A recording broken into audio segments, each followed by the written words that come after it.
So are we not waiting for everyone else to join the call first?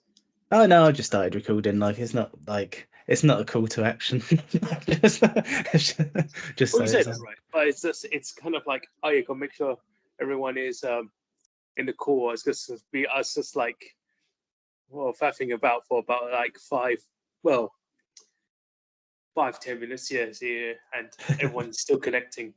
Is everyone still connecting? Somebody's connecting. It says there's 4 of us in here, but I can only see 3 of us. Yeah, I see. Yeah, because I was gonna say because I see, yeah, Alex there, but maybe let's see. Oh yeah, quick question. Where did you watch the actual movie? Because I tried to watch it on Amazon. I don't know if it's a thing with like media that's like not physical. Oh, okay, that explains a lot. Because I feel like I don't know if it's with Amazon or it's with my TV or stuff. I feel like it's never when they were having conversations on the phones. It sounded very grainy. I don't know if Really? it's because of the actual film itself streaming, or if it was something to do with like the the like just the sound from the movie of that time, or it Mm. could have been something like was it like something to do with like because it's not physical media, maybe it just doesn't pick it up. I was like, oh, it just sounded a bit off. I needed subtitles, which unfortunately Amazon do not have, and I feel like Right. Yeah. I don't know if it's because I'm slowly becoming deaf, or I just feel like I need some. I need some. I feel like I've heard this conversation said by a lot of people nowadays. It's better to have movies with subtitles because it's easier to understand somehow. Mm. Oh yeah. And it's just like I watched it. I was like, she said something about. I was like, okay, so talking about paperweights, and the conversation they were like, what's her name? Katie? No, Kiki, right? Because after this, all right, Kiki. I was like, Yeah, what? yeah. I was just like, I was straining my ears, like, ow, what's that, Sonny? I It never, is a and I was like, I don't want to do that. I was like, why? I just like, okay, maybe it's just me. So I go Amazon Oh, there's no subtitles. Okay. no, it is a problem with streaming, I think, because they compress the audio to shit.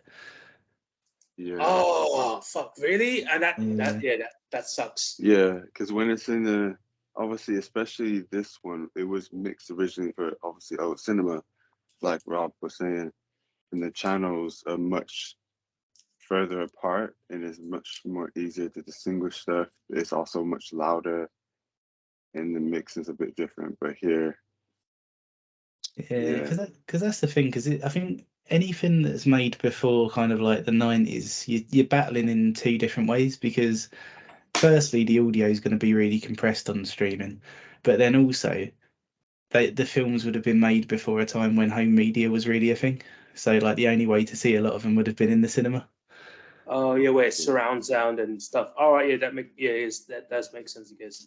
Yeah. Especially considering like well, I don't know about that actually because like when I watched Casablanca, that was very clear, and I feel like that was perfectly acceptable to hear.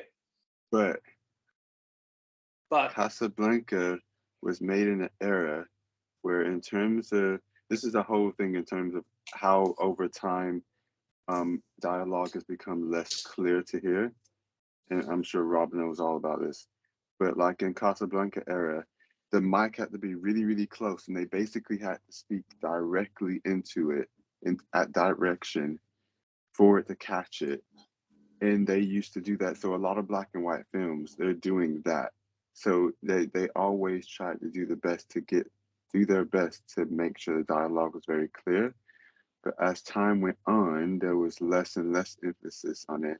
And now you have just so much mumble dialogue in modern film because it's more realistic and you have more Christopher Nolans out there. Plus, That's back in Casablanca, take your time before you go there, right? I was like, okay, but yeah, I get what you another mean. thing with I still understand. Casablanca though, back then the output would have been mono. Yeah, I was going to say Oh, back right. Yeah, then, of course. what's because so many actors came from theatre and stage, so everyone was really like used to performing with big booming voices, and everyone had to enunciate really clearly, and otherwise you won't understand what they're saying. So every actor of that generation was like really well spoken, really loud, really precise, and really quite intricate, and every single word had impact. So that's why actors then were different to ones now, where you do have the mumble actors like Tom Hardy who are just like, and they just like don't really enunciate properly. But that's part of what they are and their style. But that like lost art of like having a booming voice. Like I think Gary Oldman is a good example who has a bit of both. He can do that booming voice and he can still do the more like intricate, small mumbling dialogue too. So you don't have many actors nowadays that can master both. You get one or the other, and yeah, it's a bit free fall. And to be honest, like it's a trend that's come from like the new Hollywood era, because like it's something that Scorsese and Spielberg both did a lot in the 70s. Like a lot, well, all of those directors did it a lot in the 70s, where you weren't necessarily supposed to hear every line of dialogue, and it was like, I suppose like the idea was to give it kind of like an improvised feeling, right? And yeah, I think that's why nowadays a lot of remasters spend like a lot of attention on the soundtracks more than anything else, because a lot of it is just like brushing up old audio which has been compressed and compressed again, which wasn't clear in the first place. So it's like, yeah, you're kind of battling against quite a few different things.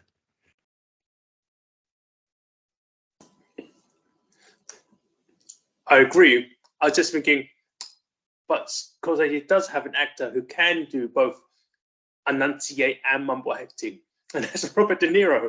And I was like, oh yeah, I mean, like, because like if we think about it, when he does, obviously when he's like doing his Taxi Driver, and he's like, oh, you're talking to me, and it's like, oh, that's very enunciated. But when he does his like feature films, where it's like, yeah, it's like so like all the forget about it, but it's like all those are like kind of like mumbled, and it's like forget about it, and it's like okay, cool. I see where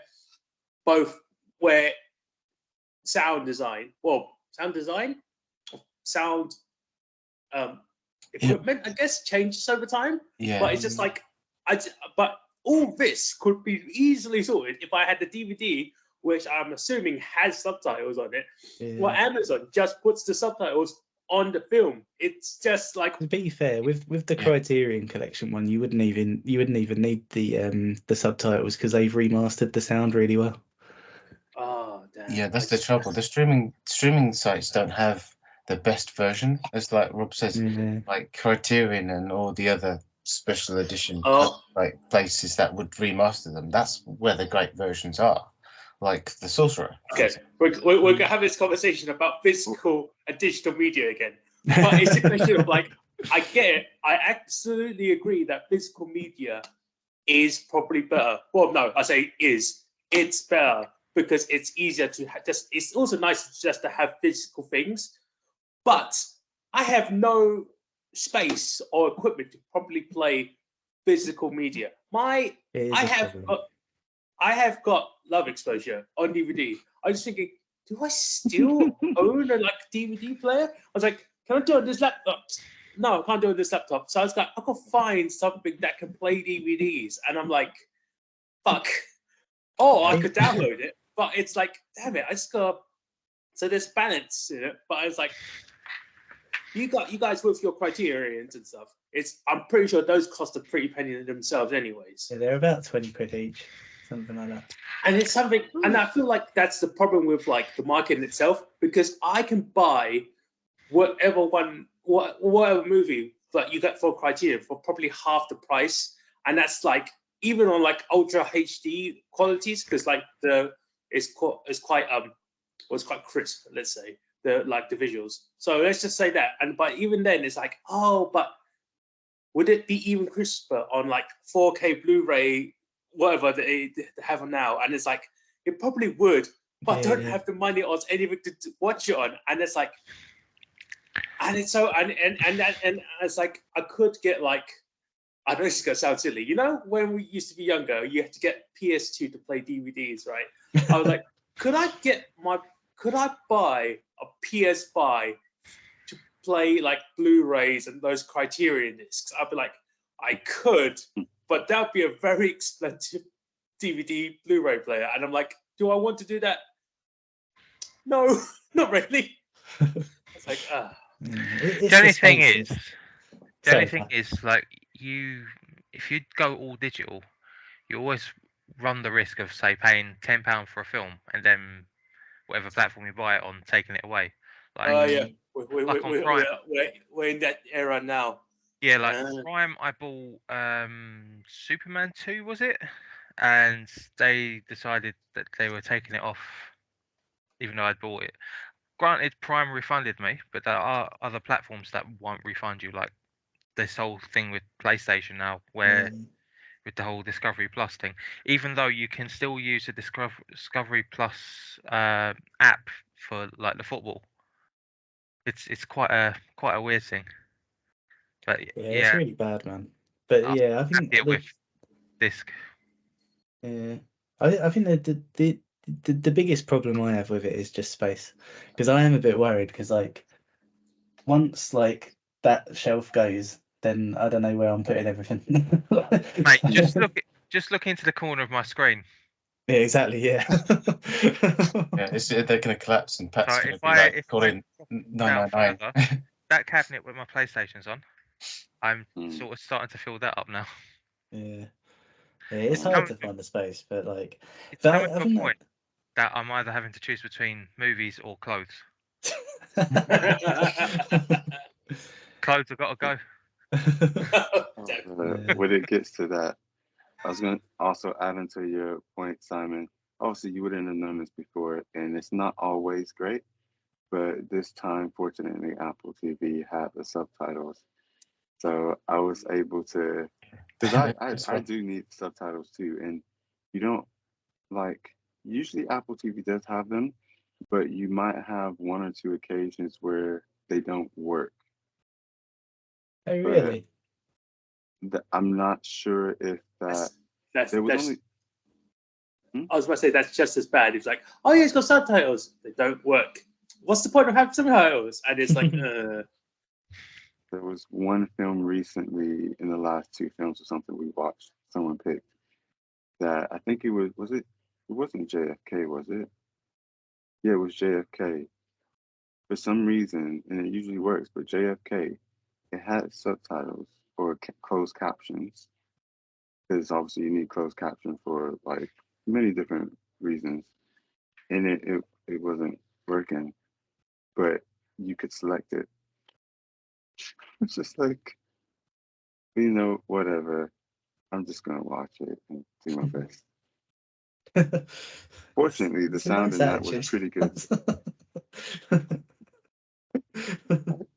I got no choice.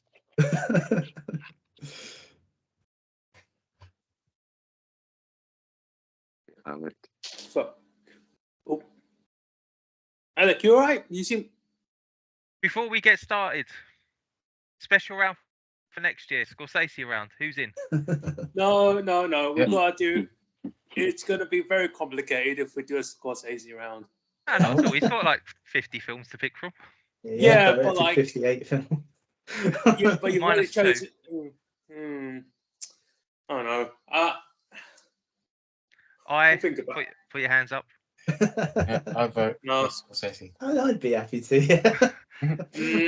I'm not sure. Way up. Alex up. That's 4 eyes. I know he has one film he likes, so that's good. Oh, Alec, you're muted. Sorry. Unless this shits its pants in the next 20 minutes, this is going to be my favourite Scorsese. So yeah. Oh, you still watching it? Yeah, I had a big power cut. Shit. Shit. No, I had a. Sorry, I say that a fuse went. So not actually a big power cut, but yeah, I had to fuck around with that for a bit. So I have got 20 minutes of the film left. So don't worry, I'm not upset to be here. I'm just watching a very sad film. Fair enough. The last 20 minutes have got a lot of criticism, but I thought they were brilliant.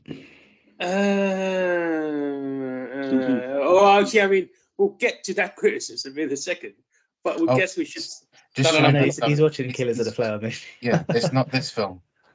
Oh, right, he's Oh, watching. yeah, that is a very depressing film. I want to watch it, but I don't know if I'll be too. I triggered. haven't watched it yet, and I hear it's got like quite depressing themes in it. So like, It's hugely depressing. It's heartbreaking, but okay, it's I thought it was like I thought it was supposed to be. I know it's a Scorsese film, so so a lot of drama. But I was like, oh, I thought it was just like got to be like Yellowstone because it's got to be like cowboys and stuff, right? I was like, okay, sure, why not? But I was like, oh no, it goes really depressing. I was like, I don't know. I don't know like the context for that. I was like, okay, I guess I'll have to watch it then. no, it's very cool, man. Because like Martin Scorsese said, it was the western he always wanted to make, and I was kind of going like, I'm not sure how relevant westerns are as a genre anymore. But then I watched it and I was like, no, fair enough. that was brilliant. Put it this way, it is depressing, but we have seen more depressing in this film club by me and Emmanuel. So I don't know. I'm not confident, to be honest. I don't think I've ever actually been so upset at a film or so angry at something. Yeah, it's pretty rough. This is genuinely one of the roughest watches I've ever had of anything. I'm excited to watch it Wait. again without me ass going numb. Have you guys watched the pick I was potentially gonna pick was it Requiem for a Dream? Nah. Oh, Requiem for a Dream is fucking. That's up there, man. That's, Oh, Yeah, that's what I'm yeah. saying. Because like if it's is it worse than that? I wouldn't. Well, socially worse, yeah. Socially worse. I've Okay. watched something more Fuck! today than Really? anything else. Shit. Okay. It's one of those films that aren't really recommended, but I should watch. Okay, I know what sort of film I'm getting into now. Okay. I gotta say though, I do enjoy the idea that you thought I was watching After Hours, and I was like, I'm watching a very, very sad film right now. I'm just watching someone getting encased in paper mache, going like, I don't know, I'm gonna get through this stuff too. Oh yeah, that's why I thought you were getting angry. I was like, oh, he's getting fucking paper mache. What the fuck is this shit? So Rob, whereabouts next year are you going to put this special round in then? Oh, if we agreed on it. Well, four No, of we us have haven't. agreed. We've already got like 2 special rounds anyway. We've got like One. Well, no, Yes, we have the special guest round. Then we've got the films that we've picked from our other people's choices round, isn't it? Wait, what? I don't remember that. I don't remember that one. I thought we were just having rip-off round next year. Yeah, that's what I'm saying. Yeah, we're Rip ripping off everyone else. I have an idea for one for Emmanuel's one already, and I was like, oh shit. Why can't we just do a round where everyone decides what the round is? So someone can choose that round. That's every round. Scorsese round. No, because if Sean I Connery round. Yeah. look, if I have to choose a round, I'm going to choose something that's so off the wall, it's gonna piss everyone off. So let's not go into that, because if I think of something twisted enough, everyone's gonna go, Simon, why did you do this? And I'm gonna go, I warned you. I'm willing to hold off Scorsese round to 25 then. Okay. He's got like a Wait, muffler whose going. sound has gone? Not mine. Yeah, what's that?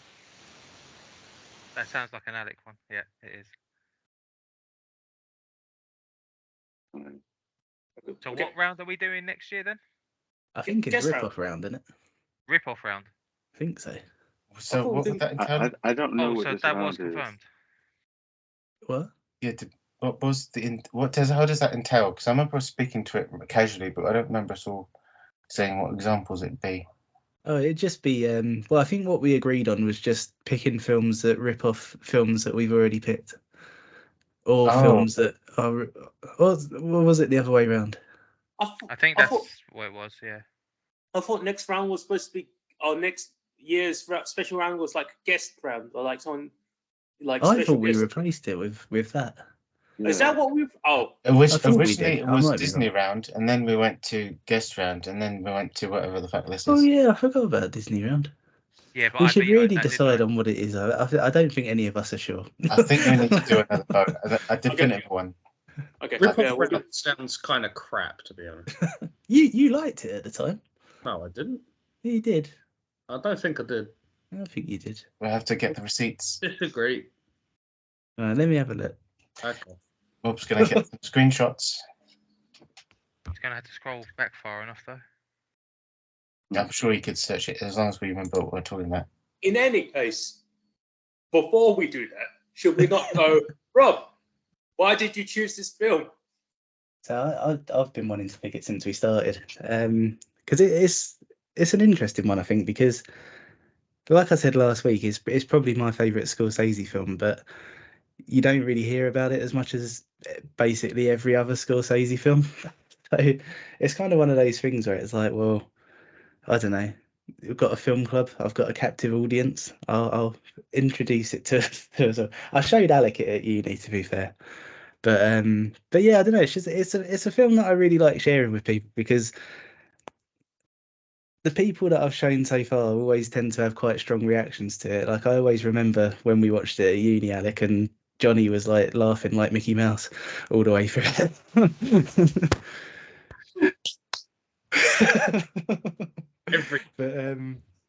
But yeah, no, it's always been a film that I've found really fascinating as well, just because of when Martin Scorsese made it. So before everyone got here, me and Simon were talking about like when in his career he would have done it, and I think Simon assumed it was like one of his earlier films, but by the time he did this, he was already a huge name because he'd already done like Mean Streets, Taxi Driver. I think it was the film that came immediately after King of Comedy, and I just think it's really interesting the way it all came together because originally this was going to be directed by Tim Burton, so it would have been Tim Burton's first film. And the reason that it all kind of like ended up as it did was Griffin Dunn is also a producer on it, and I think at the time Martin Scorsese was working on The Last Temptation of Christ, and that just completely fell apart. So Martin Scorsese was like, "Oh man, this sucks. Like I've like halfway into a film that just isn't going to get made now." It did later get made, but the version that he was working on at the time just got scrapped completely. And yeah, because he was working on that, Griffin Dunn approached him with this script and said, like, look, it's not really the kind of thing that you would usually do, but would you be interested in it? And Martin Scorsese was like, well, I don't really have the time for it right now, but you know, like it's unfortunate, but that's what it is. And that's when they approached Tim Burton, and Tim Burton was on board with it, and he was working on the film. And then Last Temptation of Christ fell apart, and Martin Scorsese phoned Griffin Dunn, and he was like, "Oh, I've got an opening now. If you still want me to come on board with it, like I'm available now." And Griffin Dunn went to Tim Burton, and he said, "Just so you're aware, Martin Scorsese's interested in directing this now." And Tim Burton was like, "Well, I'm never going to stand in the way of something that Martin Scorsese wants to do," and he just stepped aside. And that's how. And so he went on to make the American classic Pee-wee's Great Adventure. Yeah, which Really? you know, in a way, it's just. I don't. And no does he.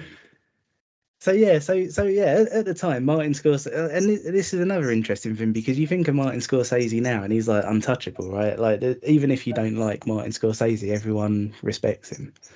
But it wasn't so much the thing at the time because the Temptation of Christ had just fallen apart, and then also King of Comedy was being touted as like the biggest flop of 1983. So he was kind of like, oh, I don't know what's going on with my career now. Like, I mean, even though he'd had like Taxi Driver and Mean Streets and like these really big, well-respected films, he was at a point where like he was kind of being left behind a bit. So he's like, well, if I do After Hours, then it's going back to my roots a bit because it's a small budget. We're going to go out into New York and film it, and we're just going to like try and make the most of what we've got and basically go back to being an indie filmmaker. And I don't think there's many examples of like names of Martin Scorsese's size that have gone and done that. So I find it really interesting on that level. But it's also in a way it's the film that sort of reignited his passion for film, and I think it's really important in that sense because again, even if you don't like Martin Scorsese and you're not into the films that he's made, he's done so much in terms of like restoring and re-releasing films. I think we're all better off for him being a part of cinema. So I think it's really important in that aspect. So yeah, I think it's a good one to share with people because it's not like his other films, and when you sort of introduce it as a Martin Scorsese film, you don't think of this kind of film. And yeah, I've always really loved it just as a film on its own as well. Cool.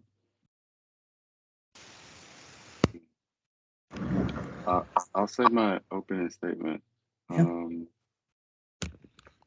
It's nice to hear the background of it, since obviously I don't know the background on it, but it was interesting. Do you know what? The- When I saw your scores come in, I was like, yeah, it's kind of similar to Blowout. I think for different reasons though, Blowout, there was some things that really annoyed me about how they wrote it or did some things that to me in my head just didn't make sense. This one, all of it made sense for the characters that were in it. The main character was just very annoying to me. It was like, instead of being this guy from Falling Down, who's some discriminatory guy who's like just looking at things wrong and like just taking it out in the world, this guy is more of a self-centered, selfish person who's not a people person. And pretty much everything that happens or gets worse is his own fault. But he never I don't know if he ever really learns that. He doesn't seem to learn. He just gets more and more irritated and desperate throughout the film. I'm just like, you're just annoying me. It's not even not realistic. There's some aspects of this, I swear, not having bad endings, but like happened to me at uni. Like they're not even completely unrealistic things, especially in New York of all places, and in the 80s as well. Like it's not actually outside the realms of these things can happen. I mean, obviously they do take what's the term? The things that can happen, but they take it to the extreme. So it's just like, yeah, sure, that would all happen, like the probability or contrivances. I don't know. It's my favorite word. Contrivance. Yes, sure, there are plenty of that, and the way it ends is funny because I understand even Scorsese wasn't sure how to end it, so he got opinions from like Spielberg and Palmer and Gilliam to kind of help give him opinions on how to end it. And it's a fine ending for the film. I'm not cussing it. My wife found it interesting, funny, but not in a good way funny. But it was like, yeah, that all did happen. Okay, cool. Did you read it all about what the original ending was in the script that Griffin Dunn had? Oh, tell me.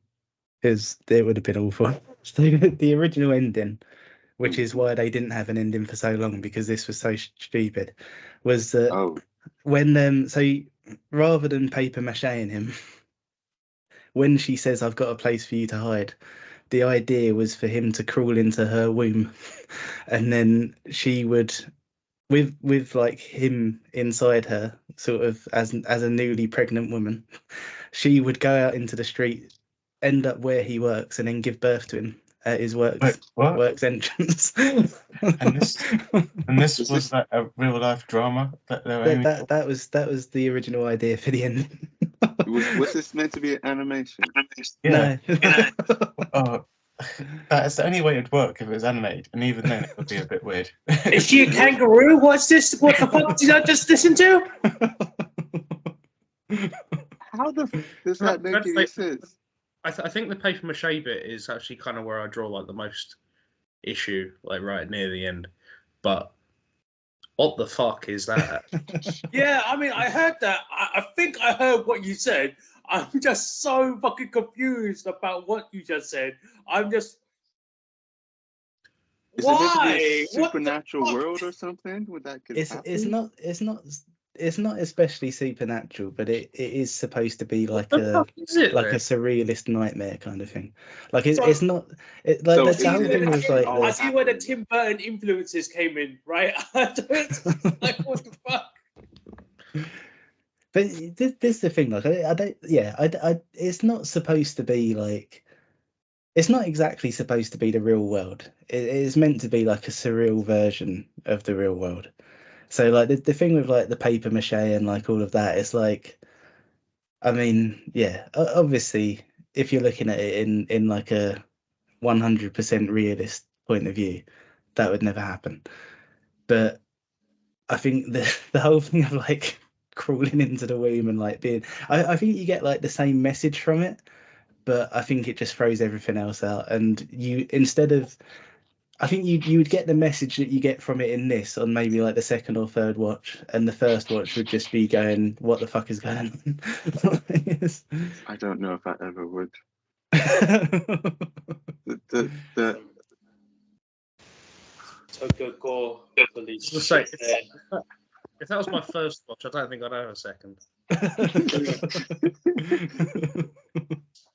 that would make it, that would bring into questions like, oh, is this all a dream?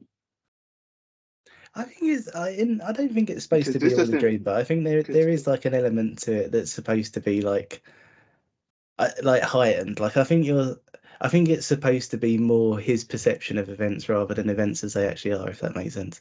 Like American Psycho. In a way, yeah. Because the way the film was done, it all felt realistic. It didn't feel like anything was over heightened from his perspective, because New York can be that kind of place. That's the thing. Like I see this, I'm just like, yep, you would get people like that. Yeah, you would get stuff like that. Yep, this actually all makes sense. But if it was done the other way, it would be like, was it all a dream? What was the point of everything I just watched? Yeah, I think that's the thing. I think that the ending that they went with, I really like it because I think it sort of toes the line a little bit, and I think it kind of like leaves you with an idea that like something's not quite right, but it's also something that I think it's almost supposed to be the kind of thing that he's going to go and go to work on Monday and tell people about, and that's how he's going to tell it. So it's not like, it's not necessarily like a historical factual record of events, but it's like, this is how mad my night was that I ended up in a paper mache cast and they dropped me off at the office kind of thing. It's like you probably didn't, but maybe that's what it felt like to you. Okay, I was gonna say, because when I watched it and I saw like the beginning part with him and his little like apartment, right? I instantly thought of like Fight Club. Give me a second, right? Essentially, you know how he has like during the beginning of the film, he has like this weird delusions or like just things just like happen in his head, and he's like, oh, and he wakes up and he's like, oh wait, did that happen? I guess it kind of happened. No, of course it didn't happen. I didn't. There wasn't an explosion of the plane, but like he has this weird. He has issues. So I thought like during like right at the ending of the film, he would see that same kind of like guy he was teaching the like programming or like word processing stuff to, and the guy would have been like, oh man, you look like you had a fun night. And he would have turned to him and be like, you have no idea. And I was like, okay, it could have ended like that, but I was like, okay, because it's all in his, I guess it's kind of messed with his head, because even before he turned on his computer and it said, good morning, Dave. And I was like, wait, did he input something? Or it's like, oh no, it's just like, it became really kind of like, yeah, it became very blurred for what was kind of like, oh, I'm just so this night, this single night has been so fucking insane. I think I've just gone insane as well. And it's like, oh yeah, that kind of might have been what the point was, but I was just like, yeah, it had like slightly like Edward Norton Fight Club vibes to it, and I was like, oh okay, I can see where his like mental issues happened, and was it because of the job? But then afterwards, if everything that happened during that night actually did happen to him, I don't blame him for being insane at the end because I would probably be insane as well. I do think you're onto something with that, to be fair, because I think that there is a part of it that is like a precursor for all of those films in the 90s, where like I think like you had like Fight Club, The Matrix kind of, and like Office Space and like those kind of films where it was about somebody who's in a job that they're dissatisfied with, and they end up leading like a not a more fulfilling life, but a more interesting life because they're so dissatisfied with their job. Like I think there is kind of like a thread that you can draw from After Hours to those films, because like ultimately with After Hours, it starts with him in a job that, you know, he's teaching somebody he thinks it's beneath them, and he's kind of looking around thinking like, what the fuck is my life going to be in this job? And then he goes on this crazy night out, and all of these ridiculous things happen to him. But at the end of it all, he still just goes back to work. Like it's, I think, yeah, I think you can draw a line from this to those kind of films. Yeah. It's just surprised he was allowed in the building with all that fucking shit on his suit. I'm surprised security go, I think he needs to go home and change first, you know. Yeah. To be honest, because the people who let him in were the janitors and cleaners. They could care less. They prefer to get paid and go home. Well, no, They would look at him they twice. definitely care. They'll be like, dude, you're dropping like dry plaster and shit on the floor. I've got to clean that up later, you know? And it's just like, you know, it's making a mess. Oh, they would care about that. They wouldn't tell him to go home, though. That's true. That's true. That's true. It would have been interesting though if, like, at the end of the film, after all of that, the last line you hear is just a janitor being like, "Go home, man." Well, actually, can he even go home because he doesn't have his keys, does he? No, you're right, actually. Yeah, no. Okay, fuck. He would have to get the locksmith or ask the landlord for another Okay. copy. Yeah. Who knows where his landlord is? I assume it's in the building. Hope so. Oh, I saw another thing that kind of reminded me of something like that. To talk about taking really long walks. When he finally was just like, at one point, yeah, I'm just going to walk home. And then the lady's like, I'll give you a lift home. He lived almost 2 hours walk away. Yeah, Yeah, almost 2 hours. It's doable. yeah, that's something that I watched the commentary track on the Blu-ray as well, and yeah, that's something that Martin Scorsese was talking about, because it's like, because he was saying his intention with it was for it to be a film that you experience rather than a film that you watch, and it's like he was saying that a lot of the criticism when it first came out was things like, oh well, in this moment why didn't he just do this, and in this moment why didn't he just do this, and he was saying like that the problem with watching it like that is that it's something that you kind of have to like play the game with it, and you kind of have to try and feel it rather than sort of go in with it in terms of like, well, this would have been more beneficial for him at this point. It's like, maybe, but if you're in that sort of that kind of like surrealist nightmare, I don't know, is that how you behave? Maybe not. I mean, I didn't think there was any sort of problems with I think your mic's cutting out, Alec.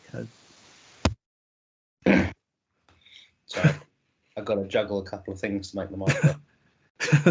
See, if I was just experiencing it, I'd be going like, why is my hand taking my money out of my jacket while I'm in this windy fucking taxi? Yeah. I would never do that. Why the fuck? Oh, I'm stuck here. I see. I understand. That's really weird. Yes. I don't know if that's like a good segue into my opening statement, but yeah, I think I struggled with this more than I remembered, because it was sort of like there are a lot of things. There are a lot of instances where he could kind of he could have got out of it and just gone home, but he just doesn't for some reason. So like the main two examples I've got are he takes his money out of the taxi while it's going at like Mach 9 and, and then flies out the window and he's like, oh, darn it. And I'm like, yeah, why did you put it down on that surface where it had no chance of staying still? I don't know, mate. And then the other one was he's really anxious to go and get his keys back from Macaulay Culkin's dad. And yeah, he They're just... both in this film. Sorry. Yeah, that's how they met. It's a really romantic prequel. But yeah, he's like really anxious to get back to this bar that's been closed for like the last hour, and he's like, I gotta get home. And then the instant he walks in, he doesn't bring the keys up at all. And I'd be like, I don't know, I'd bring up the keys and fuck off home because I'm not really that interested in talking. I just want my keys. But he doesn't bring it up, and then yeah, that's another thing that he doesn't bring up, because he could have just brought it up as he walks in and went, cool, can I have my keys? And then if he wants to relax and have a chat for a bit, then he could have just done that. But instead he doesn't ask for his keys like he would, and he just shoots the breeze for a bit, and then that's kind of how he's stuck there for longer. And it's like, I don't know, the whole bad luck thing, because it's like a comedy of errors thing. I'm just like, yeah, the comedy of errors stuff starts to kind of like lose impact for me a little bit when he's sort of not acting as I'm expecting him to in that situation. And then you get into the paper mache thing, where he can't talk because he has a strip of paper mache over his mouth hole, and the two Italian guys don't seem to notice that he's about the weight of an adult male. Oh, they're Mexican. Yeah, Mexican. Yeah, not Italian. I was about to say. I just might have it wrong. The Mexican guys didn't seem to notice that this paper Mexicano. is about of an adult male, and he doesn't make any noise, even though he definitely could make noise. So, but yeah, that's not the same problem if he's in a womb. So, that's, so yeah, because I don't know. I watched I watched Snatch earlier, and I was kind of like, what's why am I cool with a lot of stuff that happens in Snatch and not After Hours? And I was like, oh, because everyone's acting sort of in character, and it's just kind of like bad luck that's happening to him, whereas this guy seems to be actively just sort of like inviting bad luck. And like, there's that bit where he throws something into the toilet and it just hits water, and he kind of goes like, whatever, and then he like flushes it and the whole thing overflows, and I'm like, well, you did that though. That's not the toilet's fault, is it? I don't know. I think that's one of the things that I find really interesting about it, though, because it's like it's like you say, like everything that's going wrong for him is basically his fault, but he doesn't realize it's his fault. And it's like, I don't know, there's something about that where I'm going like, you poor man, you're bringing all of this awful stuff on yourself, but you can't see that you're doing it to yourself. Stupid idiot. Yeah, maybe I should have related to him more in that case. But yeah, I struggled a bit with this. Sorry, I have got 10 minutes left of this thing. That's right, I'm still listening.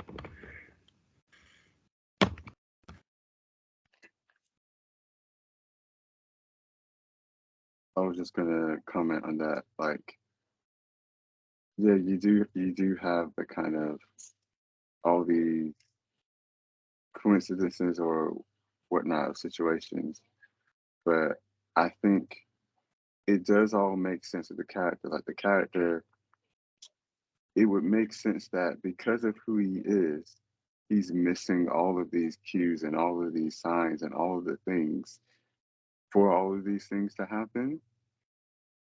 Yes, I find it annoying, but I didn't once think that, okay, I mean, besides the ending, which again, I didn't care at this point. It's just, that's just what it is. But like, I'm not cussing that off. I'll just say it. It's just one of those things, after you've been through that whole film, who cares? Like, it's like, yeah, we're back at work. To be honest, it's the perfect way to end it, to be honest. Um, oh, one of the perfect ways to end it. I don't know. But anyway, yeah, he's just so, there's so many flags. It's just like so many things. Just like Alec was saying, when it was so windy, I was thinking, wait, why are you trying to pay him when not one, it's crazy windy. You've got that. I wouldn't be trying to put no money out my pocket. 2, the guy hasn't asked for you to pay him yet. 3, I don't know anyone who's that desperate to pay someone before the cab stops at the destination. That is such automatic behavior for decades. You get to the destination, oh, it's going to be this much. Okay, cool. Like, yeah, you knew it's going to be probably around $9, $8 or whatever he thought it was, $7, $8. But why are you trying to pay him already? It makes no sense. Yeah, just time after time. Like, what does he go, like, I don't know. He can't hold his anger in at different points. Like, he's got issues. I don't know what to say. Anyway, carry on. But I do think that kind of feeds into the perception I have of it, which is that you're not exactly watching exactly what happened. Like, I think if he's going into work and telling the story of this night, then the whole thing about him losing his $20 and all of that stuff is like, it's the kind of thing where if somebody told you that story, you're going like, nah, okay. Like, it seems a weird way to lose $20, but okay, man.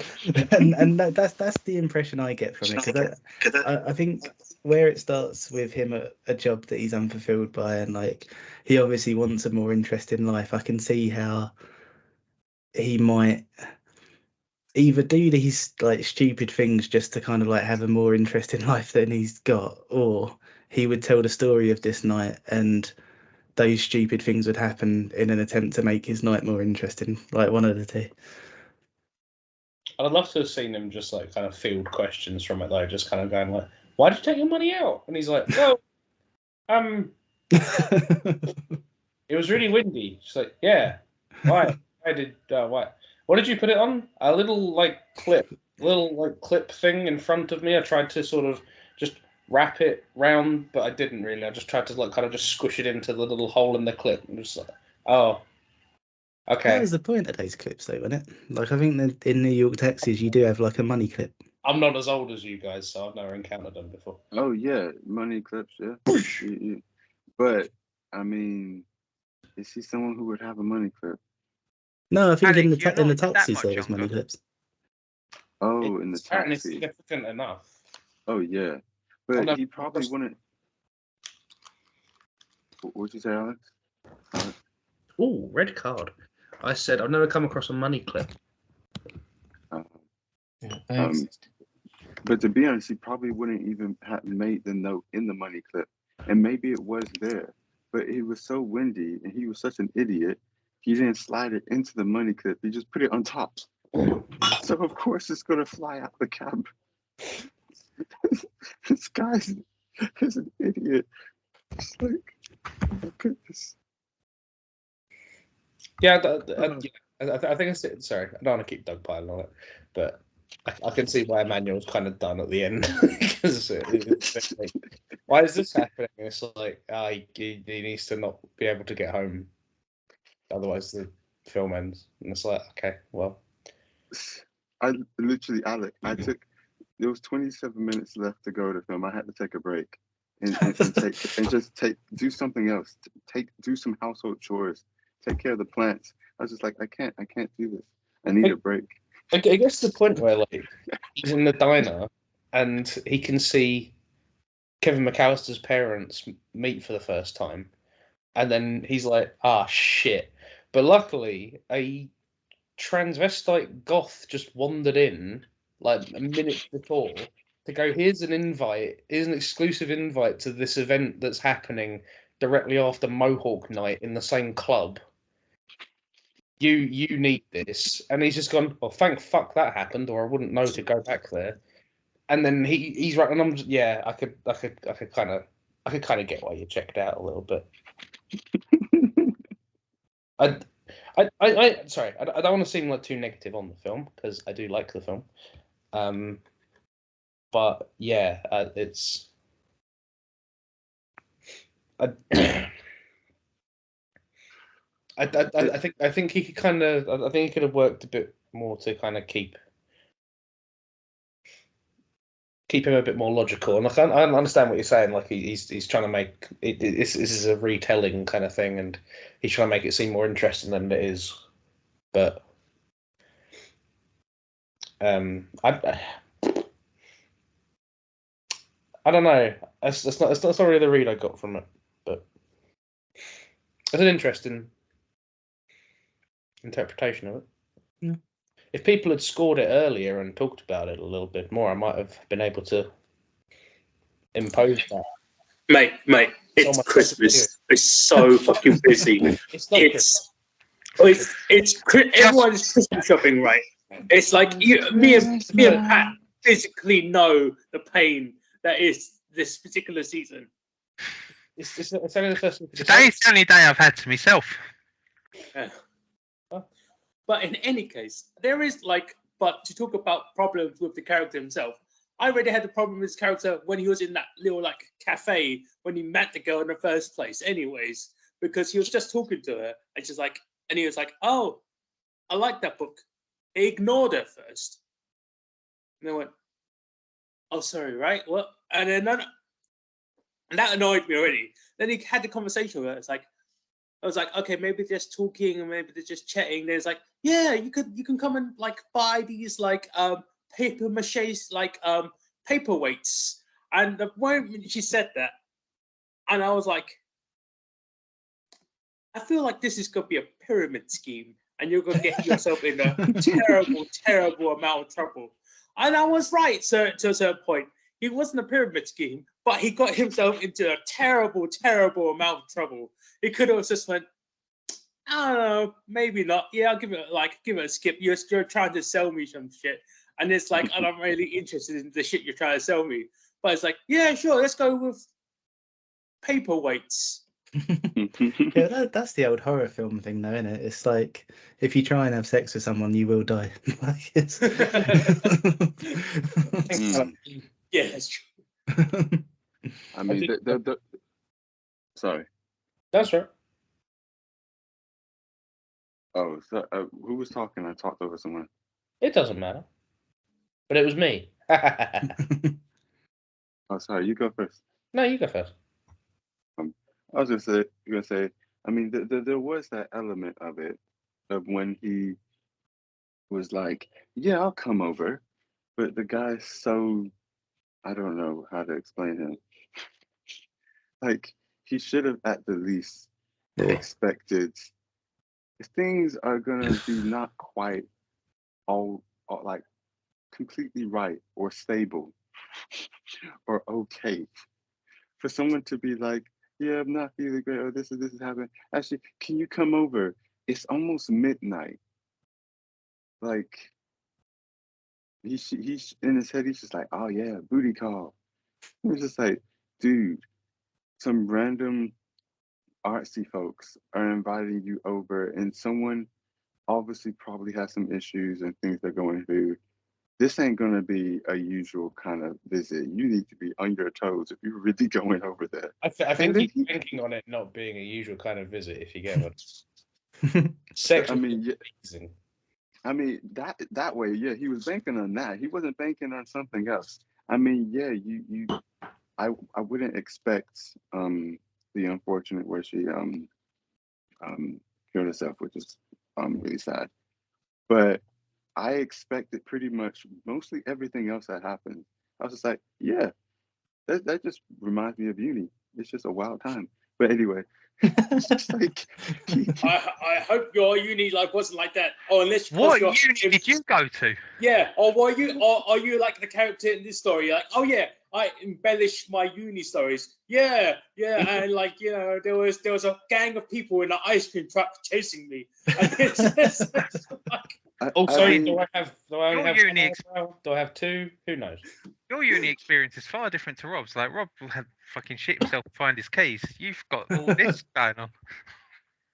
Wait, what? Oh, dear. I mean, there was some. I had quite a few of these things happen to me, but they all had good endings What the because I'm fuck? not an idiot. Yeah. Are you talking like good Basically. endings like this film, or like good endings that hey got laid? You know, there's like two types of different. So you Oh, keep- okay. Basically, Emmanuel got booty calls at 2 in the morning and got laid. I want to know how you ended up with a good ending from a Mr. Softy truck trying to kill you. I mean, Was Well, that it trying to started start? off- Mr. it wasn't Softy, trying to but it kill me in the wasn't first always. place. It was just trying to sell me drugs. That's a good joke. That's a good joke. Yeah, it was No, it was a much actually. more. Yeah, it turned into Mr. Hardy afterwards. Oh, To make it obvious. I mean, you did have random ones where I'm sure I've told this story before, where people were trying to break down my door. People tried to break in through my window. People replaced the meat in the fridge with a brick. Like like What the there was hell? a drove Okay, of people coming okay. into the home. It was just like, So the moral of this story is Emmanuel said his meat got hard. Did this Wait, all it start wasn't in by the you fridge, leaving a that's for £20 sure. note out of a cab Nice, window?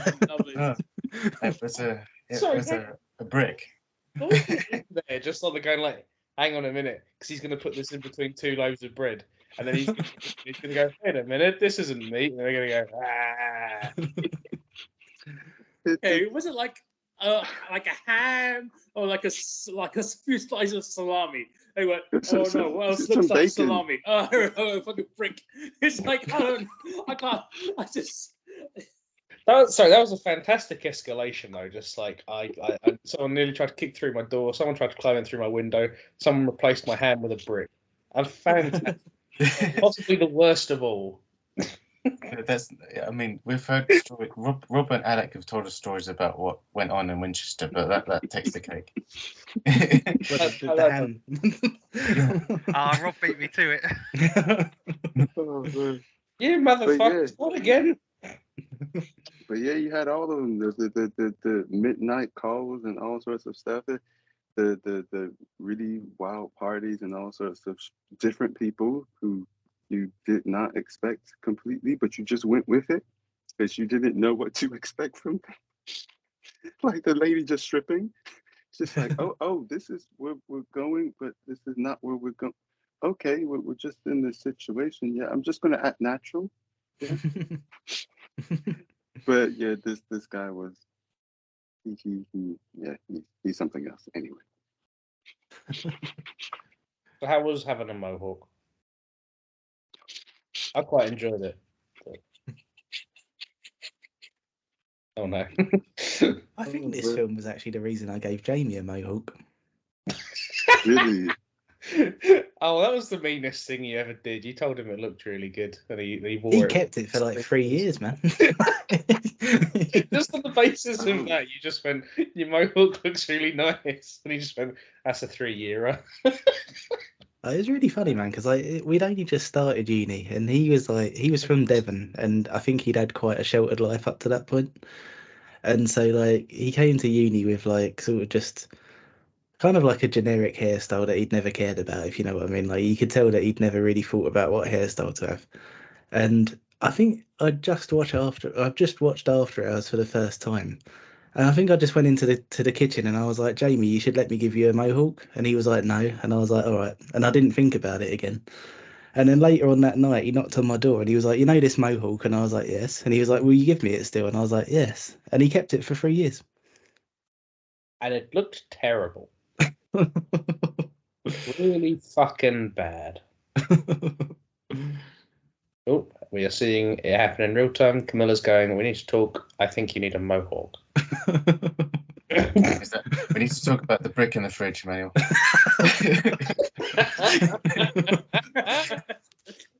In some cultures, pastrami is Latin for brick. I think that's it. Marriage is on the rocks. Oh, when he turns the camera back on, he will have a mohawk. It'll be eating Rob, a I've brick got to sandwich. say, I very Beautiful, much enjoyed beautiful. this film. Oh, I'm glad, man. You haven't done your opener if you wanted it. Oh yeah, sure. Like, I quite like black comedies in general. So like, I went into this one not actually knowing that it was one, and like just seeing all the stuff happening, I was like, this is unintentionally a film definitely for me. It's just different things that was happening to him. You sort of, I wouldn't exactly say that I was like splitting my sides laughing at it, but it was like each little thing that happened, I get a little chuckle. It's like, especially when he gets he gets the phone call after. So he's met her at the restaurant or cafe or whatever, and then literally the next scene he gets a phone call and he's like, "Yep, I'm on my way." When the $20 flew out the window, that was the bit that really made me laugh. I don't know why, because I could see that happening to me. Like, I could imagine, like, in an alternate universe, Rob would phone me up, be like, "Fancy game FIFA at mine?" "Yeah, I'm over." And then I get into the cabin, I'm like, "Oh shit, my 20's just flown out the window."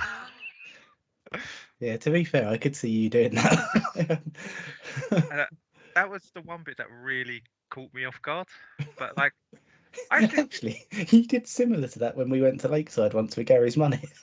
I can't remember. But was Gary also there, or did you just go with Gary's money? No, we saw Gary at Lakeside. I can't remember what it was, but we were doing something. I think we were doing something that required Gary to buy something. So it might have been football or something. Maybe he was going to buy some goalkeeper gloves or something like that. But he he gave us 20 quid because he had to go back to work.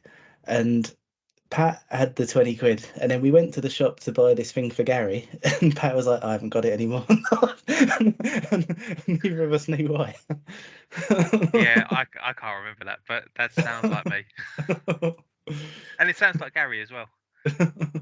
But like, as the film went on, it it just kept getting stranger and stranger, and I loved it for that. And I got a. So was it Scorsese that wrote most of it in the end, or was it the other guy? No, so I can't remember the name of the guy who wrote it, but somebody else wrote the script. It got picked up by Griffin Dunn, Yeah. and then Griffin Dunn brought Tim Burton on board, and I don't think Tim Burton really touched it much. And then when Martin Scorsese came back on, he kind of like he brushed it up a bit. Yeah. You can definitely see elements of Scorsese in there. Mm. Like if if no one sort of gave a name who the director was, you'd sort of make an educated guess and be like, Scorsese's involved here somewhere. Because but like, scenes. huh? Because he's in one of the scenes. Oh yeah, that makes Martin Scorsese a recurring cameo. I must have missed him. He's the guy who holds the spotlight in the club. I Was missed that him? completely. Oh fuck! I was thinking. That's that was very a cool. headshot. Okay. It was Fidel Castro, but it was Martin Scorsese. But yeah. Oh,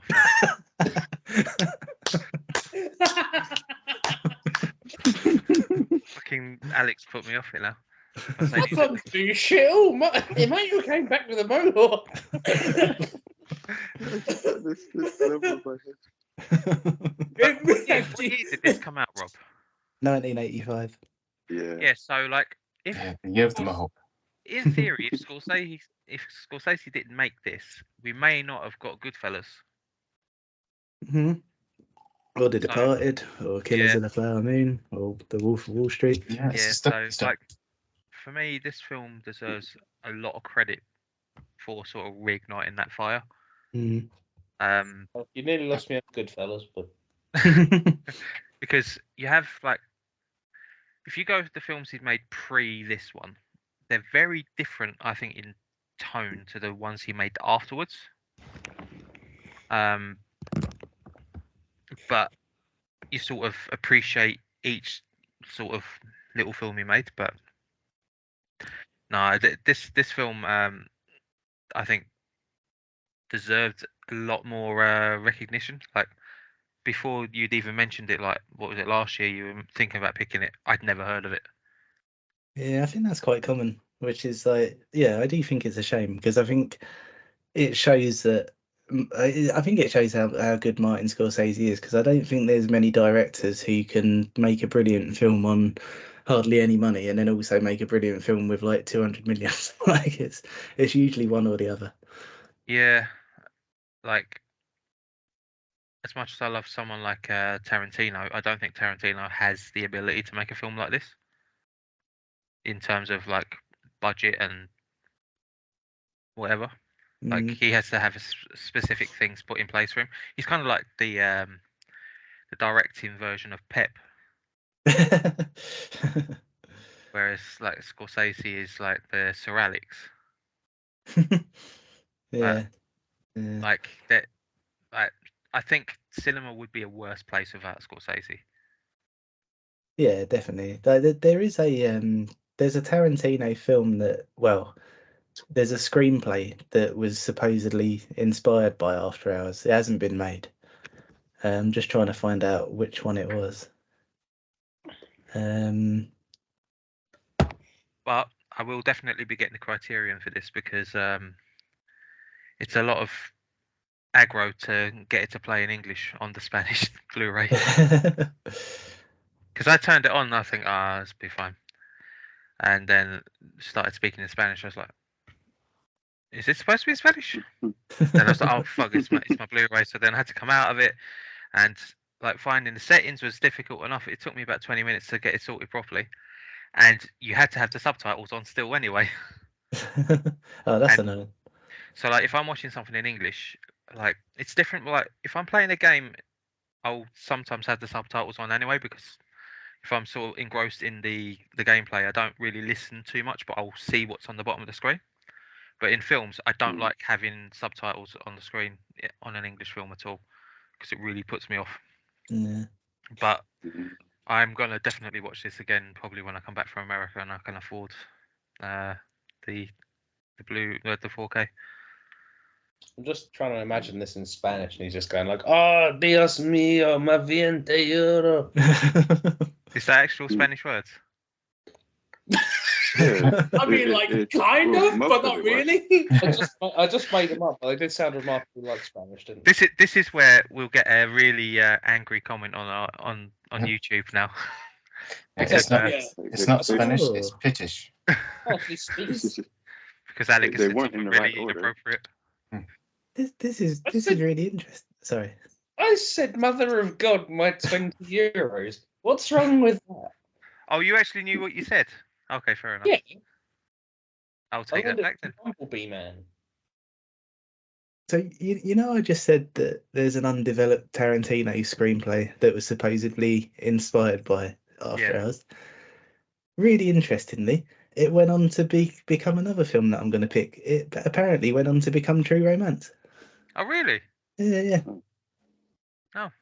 Well, that'd be cool. I did actually watch True Romance.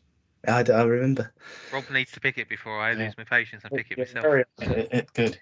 I'll pick it next year for sure. Because it's on my wall. Not FIFA, but above FIFA. So that's clearly. But that's also on the wall. but not That's that. not Christian Slater. That's Bukayo Saka. Yeah, exactly. It was right on the tip of my tongue. Anyway, let's not talk football. I've had a bad day. Yeah, I can't believe you lost 3-0. Yeah, sorry about that, Pat. Yeah, Ben started all this. Fucking honestly, Why Ben, don't we work mates leaves? You're fucking. Makes a Lack joke of about Man tact. United. Man United gets smashed like a fucking. I don't know. Like Simon, Alex on the did boot. you see that? What? Last night, Pat was telling a story about an Oh, employee. right, yeah, he's talking about the troubles of like work, and I was like, Yeah. oh, No. Okay, He I was like- said it was this guy, one of his colleagues. It was his last day, and he was like, "I'm going to make you cry." And then he gave him a hug, and then he was like, "Actually, I got a bit emotional near the end." And then Ben told a joke about Man United being shit, like 15 minutes later, and I was like, "Fucking hell, Ben! Fucking ruthless." Ben's a savage. He just punched the wires down. Yes, prisoners. perfect. 1, 2. Yeah. Yeah, and I like a really raging can't bull. make work But- today because someone I really likes leaving. By the way, Pat, also Man United is shit. But as much of a savage Ben as Ben was, he wasn't wrong. Okay. Even so, I mean, we lost 3-0 to a team near the bottom of the table who should have won 6-0. That's don't pretty know. mad. They 3 goals disallowed. Did they really? Yeah, They had 3 goals disallowed. yeah, all offside.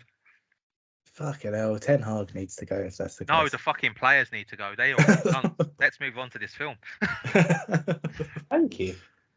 Ben, you haven't said much. Do you want to say anything? Man United is shit. Man United suck. I'll Um, argue that point, mate.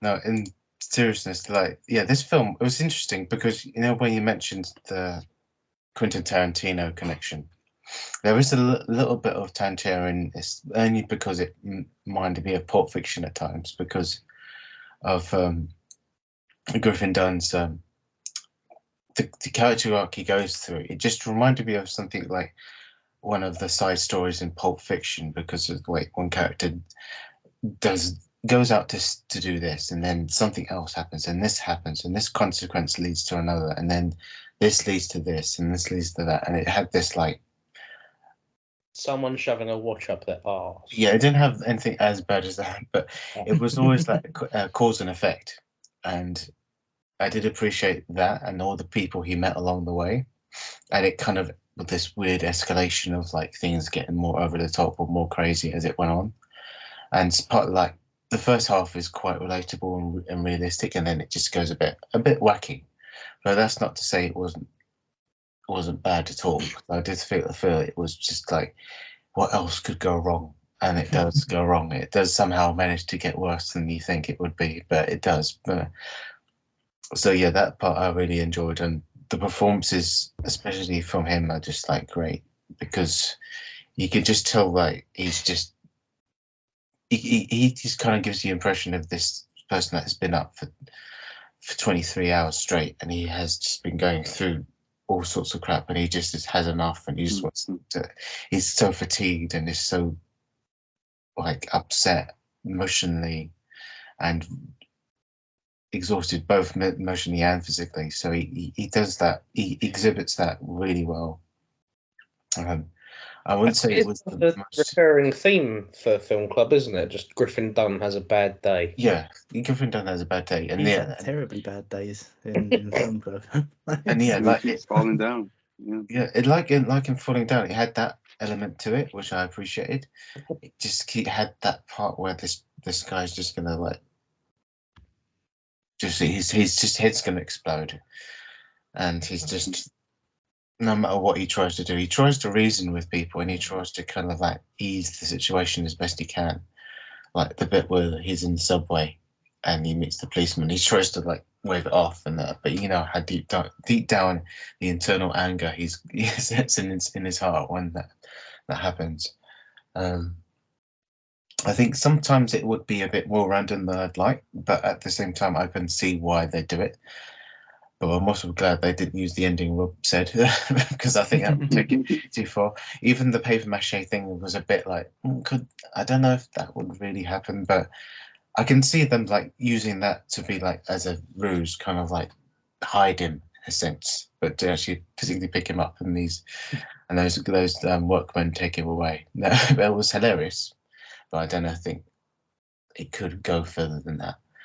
But it ended where it should have ended. I think literally in a full circle kind of thing, where it just was like he's just like stomps in his chair with all the crap all over him, and it's just like, that's it. That's the day. That's the day done, and I'm done. So I appreciate it in that sense, because it's kind of like, I won't say it's in real time, but you feel like you're experiencing it in real time the way he goes through it. So that's pretty cool. So yeah, it's a really good early point for Scorsese, because I think it's before he kind of like found his niche.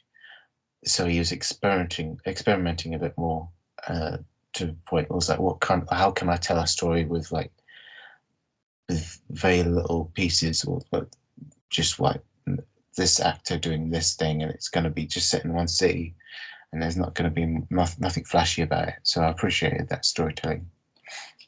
I think that's one of the other things that I find really interesting about it, because really, although Tim Burton was on board to direct it originally, I don't think this could have been made by anyone else than Martin Scorsese at the time, because the only reason it was able to get made was because Martin Scorsese knew New York so well. So like all of those shots that are in the streets and like all of that kind of stuff, the only reason that they could pull those off was because Martin Scorsese knew which parts of New York were going to be empty at night. And just things like that. It's like, yeah, if you haven't got the budget to like close off streets and get like licenses for filming and all of that kind of stuff, then you need that behind it. Like you need to kind of sort of be a bit clever about how you do the shots. Yeah. And considering, like I was saying earlier, considering this is the Martin Scorsese who'd already made films like Taxi Driver and Raging Bull and like these really successful films, I just think it's so cool that he basically went back and made a film like an indie director again. Well, if Tim Burton had made it, it'd been shit. But that's another thing, though, isn't it? Because like when you consider this would have been Tim Burton's first film, and Tim Burton's actual first film was Pee-wee. Like, if you look at it just purely on sort of like narrative beats, they're not a million miles away from each other. Oh yeah, I suppose you're right. It's kind of like focused on one guy going on one thing to another, and things just randomly happen. It's just the execution is so different that it's just like can be further from the truth. But like, yeah, After Hours set in New York is 100% a Scorsese film, because I can't see Burton doing After Hours unless he completely changes it, like puts it in a suburban like town on the outskirts of America. That's the only way I can think it could work in his favor. Yeah, but I think Tim Burton would have done the original ending, and that would have been fascinating to see, because I would have loved to have known how they planned to pull off like him crawling into her womb. Yeah. Yeah.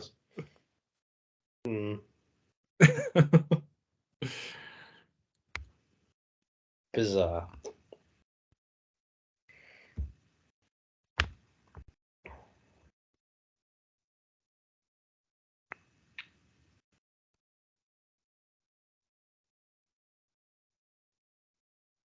Oh, well, don't let me stop anyone.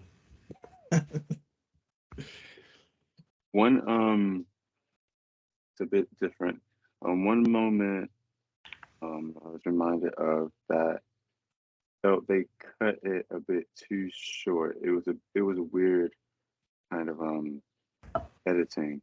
So I know that the film is 45 minutes longer, or the other edit version of it, or not like theatrical one or something like that.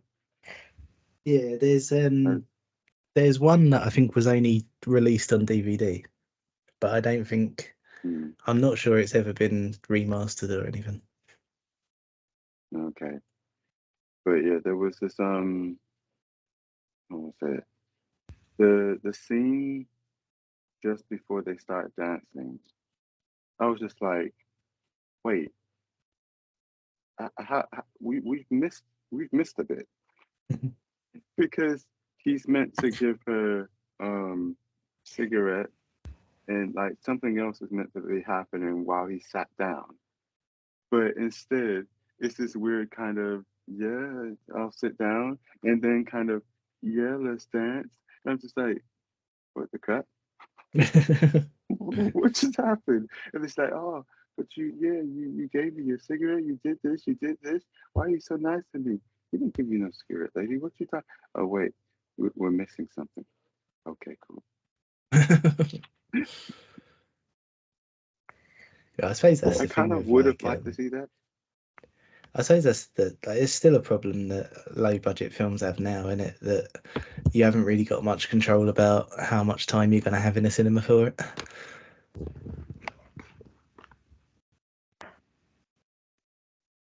Yeah, definitely.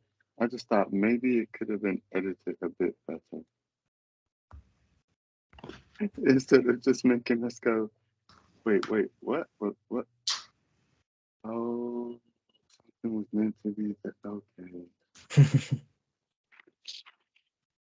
But anyway, that's just me. So, was there like a sort of concrete message to this, or because I wasn't, at the risk of sounding a bit thick, I wasn't completely sure on what it was saying necessarily. I was getting like hints that there was sort of obviously like the last, I don't know, 10 minutes or the last 10 minutes are so absurd that I was like, this has to be some kind of symbolism or some sort of allegory for something. I don't know if there's a concrete kind of allegory to it, but it's like I was saying earlier. What I take from it is that it's part of that same kind of, I suppose, like group as films like Fight Club and Office Space, where it's just about kind of, I suppose how sort of pointless and unfulfilling a 9 to 5 lifestyle can be, and the pursuit of something more meaningful. And I think that's because where it's like bookended with him going to work, like that to me says that the whole thing is just like, I suppose, about how sort of, I don't know if frivolous is the right word, but it's all just about him trying to appease his daily life by trying to make something more interesting of it. Yeah, I think it kind of fits into that vein, but I don't think there's anything specific that, like, I don't think they sat down and went, we're going to make a film that comments on this. I think it was literally like Martin Scorsese wants to do something that challenges him to work out how to make a film again, and this is the vehicle to do it.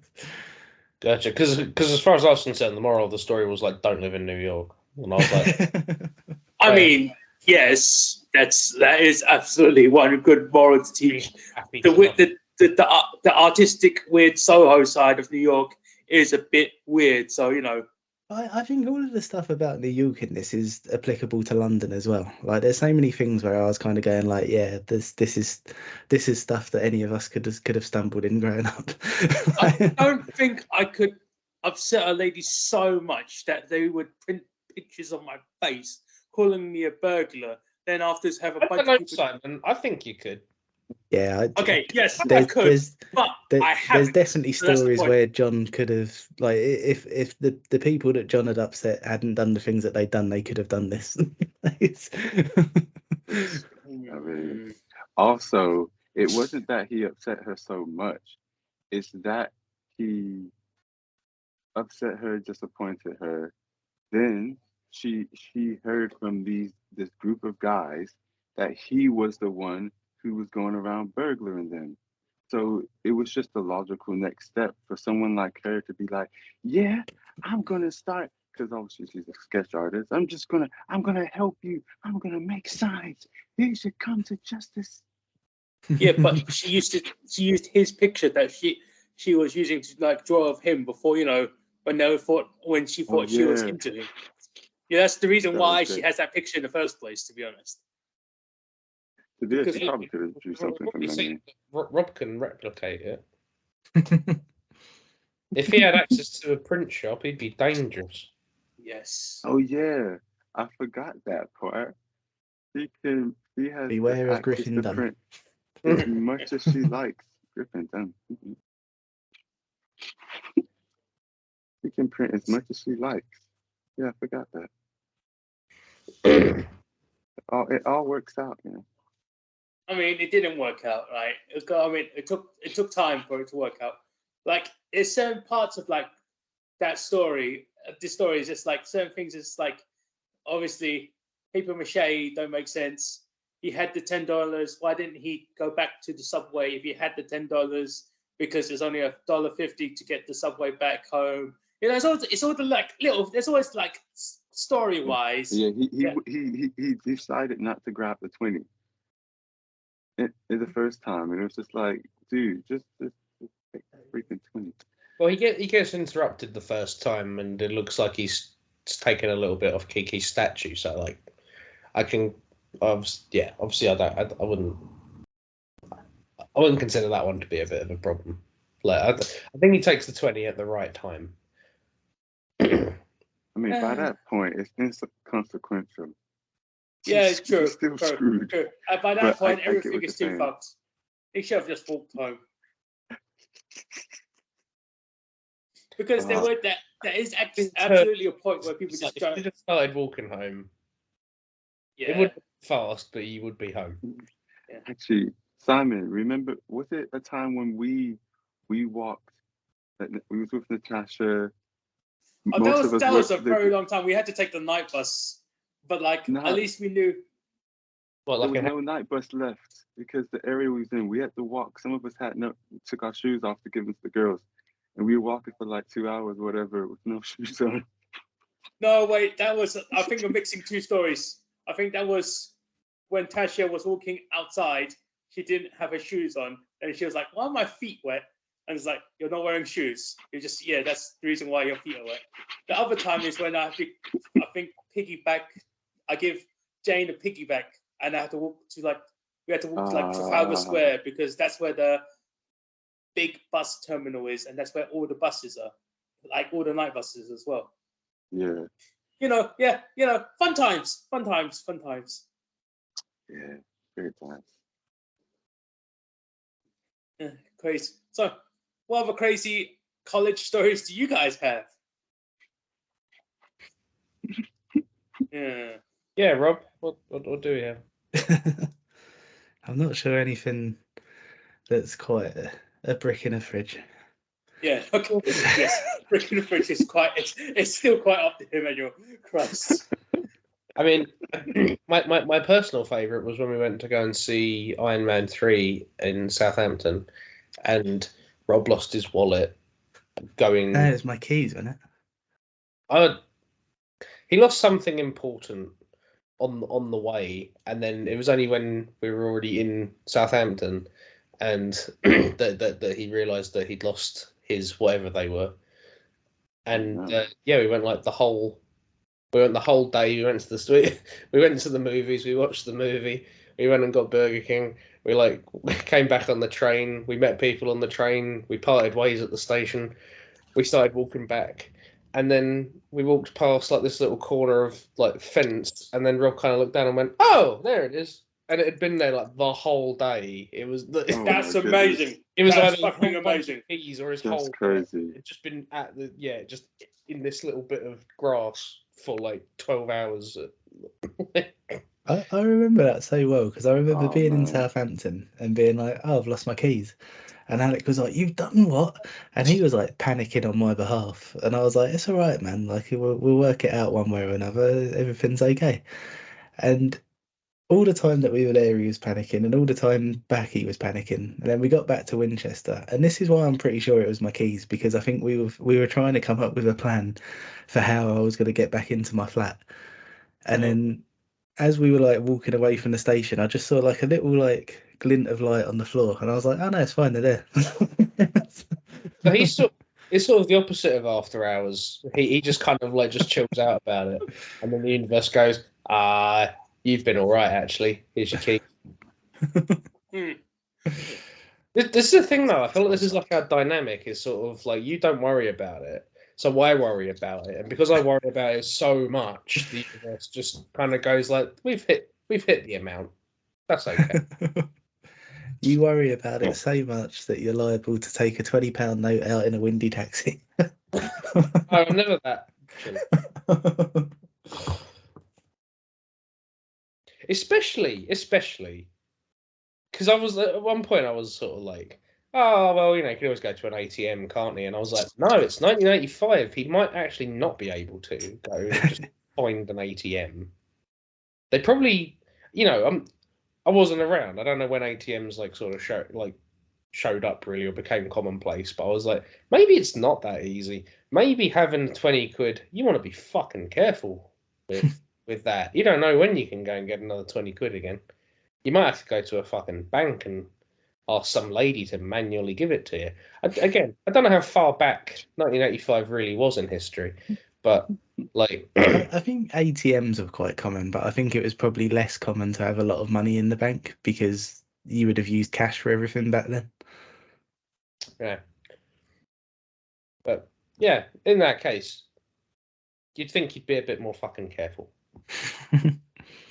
Maybe some of us less so than others. Maybe some people went, I'll put this in a taxi, and then when the wind blows it away, I'll fuck off for 12 hours, and I'll walk back over here and I'll find it again. He did nearly find it again on the sculpture. Yeah. Wait, was that the same £20? Well, not £20. No, So I don't think it was that the same £20, but he I was did about nearly to say, find because- £20. because This is what got me to thinking it was sort of like an allegory for something, because I was sort of like, right, why are we using the Scream? And why is this like a recurring thing of seeing like a paper mache sculpture in turmoil? And I was like, oh, because it's kind of like a metaphor for like his soul. His soul is trapped in sort of like being trapped in newspaper. It's sort of like society and the just kind of like dull mundanity of society, and like it's kind of morphed around like this very average man, and he's screaming because like he's trying to break free of something, but it can't. It's made up of it. And I was like, okay, this is like quite cool as a metaphor, I suppose. And then I think it is kind of implied that is the £20, like his £20. $20? It's his. $20, yeah. Sorry, that's my fault. I think it is implied it is his $20, but like, yeah, I think that's why I was kind of looking. I was looking for stuff. The reason why I say it is because the way that they shot like the actual taxi scene and the actual shot of the actual money flying out of the taxi, kind of like fluttered in the air. I thought that's shot really specifically, shot really nicely, and I was like, I think this could come in play later. It doesn't, but I was like, that's a very well done shot of money fluttering in the air. I don't know why, but like it's very well made. I think that's quite a typical thing with New Hollywood and like that era of filmmaking, because like basically it was when American filmmakers started taking cues from like European filmmakers and other international filmmakers. So you tend to find a lot of sort of, I don't know if red herrings is the right word, but that kind of thing where like it's sort of it's giving you enough to form your own opinion on what it's doing. Like it's not trying to spoon feed you anything. It's just giving you a few pointers, and whether you make anything out of it or not is up to you. And I think that's an example of that. Like it doesn't necessarily come back into play in the story, but if you want to attach a meaning to it, you've got enough to. Which is the thing. I thought it was like a marking of this is the point of no return. There it goes. Mm. Oh, I thought it was going to be a Chekhov's gun, to be honest, like because he spent so much shot because it's like a good like few moments of shot. Yeah, it's like a notable amount of seconds of it just fluttering and slowly fluttering down onto like the pavement, and you have the camera that's just focusing on it. I was like, oh, it's gonna come back in play later. Like, you know, anything that you spend time recording should usually be of making the point. But if the point was to say, oh, it's not there anymore, I feel it would have been more.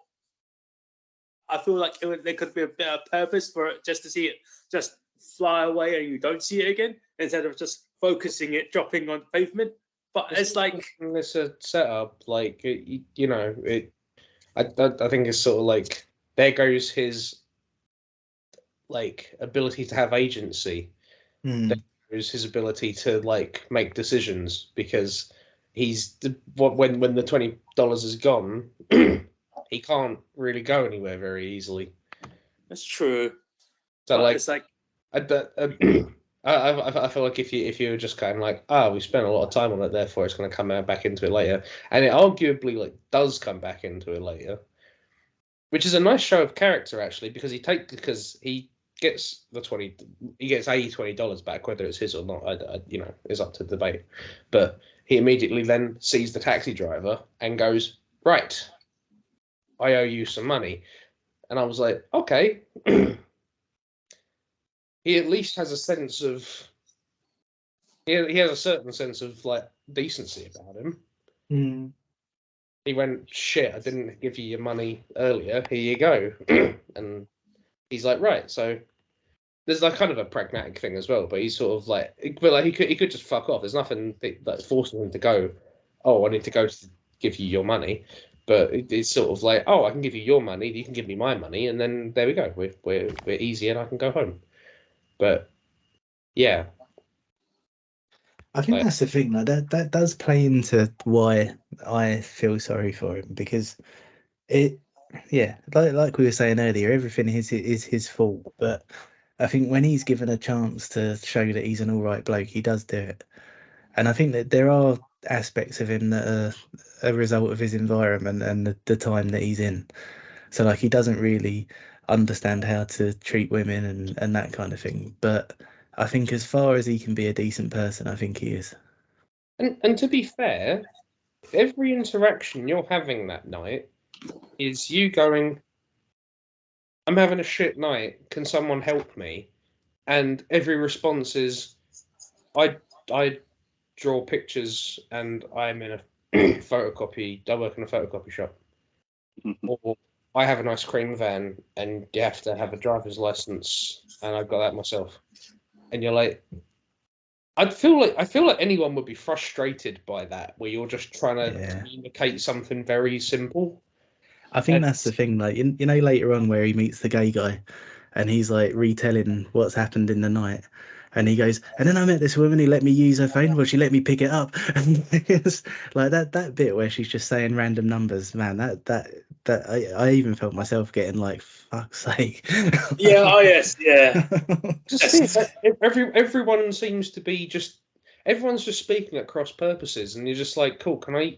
And like he's trying to be nice about it the first time. She's like saying different numbers, and he's like, yeah, no, that was he clearly frustrated, but he's like, yep, no, that was funny, that was funny. Anyway, goes through it a second time, and then she does it again, and he's like, cool, I now can't remember the number I need. Thanks. Yeah. I'm trying to entertain you. After a night of that, I think anyone would be fucking irritated. Especially because like entertain you. you left the house with the expectation that you were just gonna like just meet up with some artist lady with daddy issues possibly and have amazing sex. That was your plan for the night. And now it's 3 fucking AM and some woman is talking to you about her ice cream truck when you're just trying to get fucking home. I think you'd be a bit spiky. On the Criterion disc, there's an kind of an interview. It's more of a conversation between Martin Scorsese and some film critic. I forget her name. Please don't say it's fucking what's her face. Who Grace. you think? Oh no, it's not her. Thank God. It's Martin Scorsese and Fran Lebowitz, and yeah, she's been around for years, man. Like she's probably about the same age as Martin Scorsese. But one of the things that they're talking about is his character, and she's saying that like it kind of like After Hours kind of puts itself outside of its time a little bit just because of how polite he is, and that wasn't typical of men at that time. And even though he does misunderstand women and like he doesn't really know how to treat them and that kind of thing, he is quite polite about his misunderstandings. He's actually very, very patient with a lot of this stuff, and like even when he's a bit horrible to Marcy, he's on because I wondered where it was coming from, and I was like, what's going on here? And I didn't understand like the story that he tells when he's giving Kiki a massage, and he's talking about his thing in the burn ward and to stay there. But she was like, if you take your blindfold off, then we'll have to do the operation again. I didn't understand it at first, and it just kind of went over my head. But then I was kind of like, oh, he's not supposed to take the blindfold off because he's around burn victims and she doesn't want him to be traumatized. But he does take it off and he is traumatized. And so he's now confronted by the idea that he's, now in a bit of a compromising situation with a burn victim. And she's got the pictures in the book and it's just making him relive a bit of childhood trauma that he's not addressed, like, ever. And it's making it a bit edgy. And it's that's really clever, actually, because I think it's really easy to miss that. And you know the bit where when they're on the bed and he's like, oh, can I have that joint, actually? And then he starts smoking it and he's like, what's this? Like, this isn't pot, kind of thing. And then it seems really random that he's just like, you're a liar, I'm going. But then when you realise why he's so tetchy from that point on, it's like, oh, okay. Like, that's you can see why that all kind of poured out. And I really like that they don't draw your attention to that. Also, Marcy's actress, who was in Pulp Fiction, she was on with all the shit in her face. Patricia Arquette. That's it.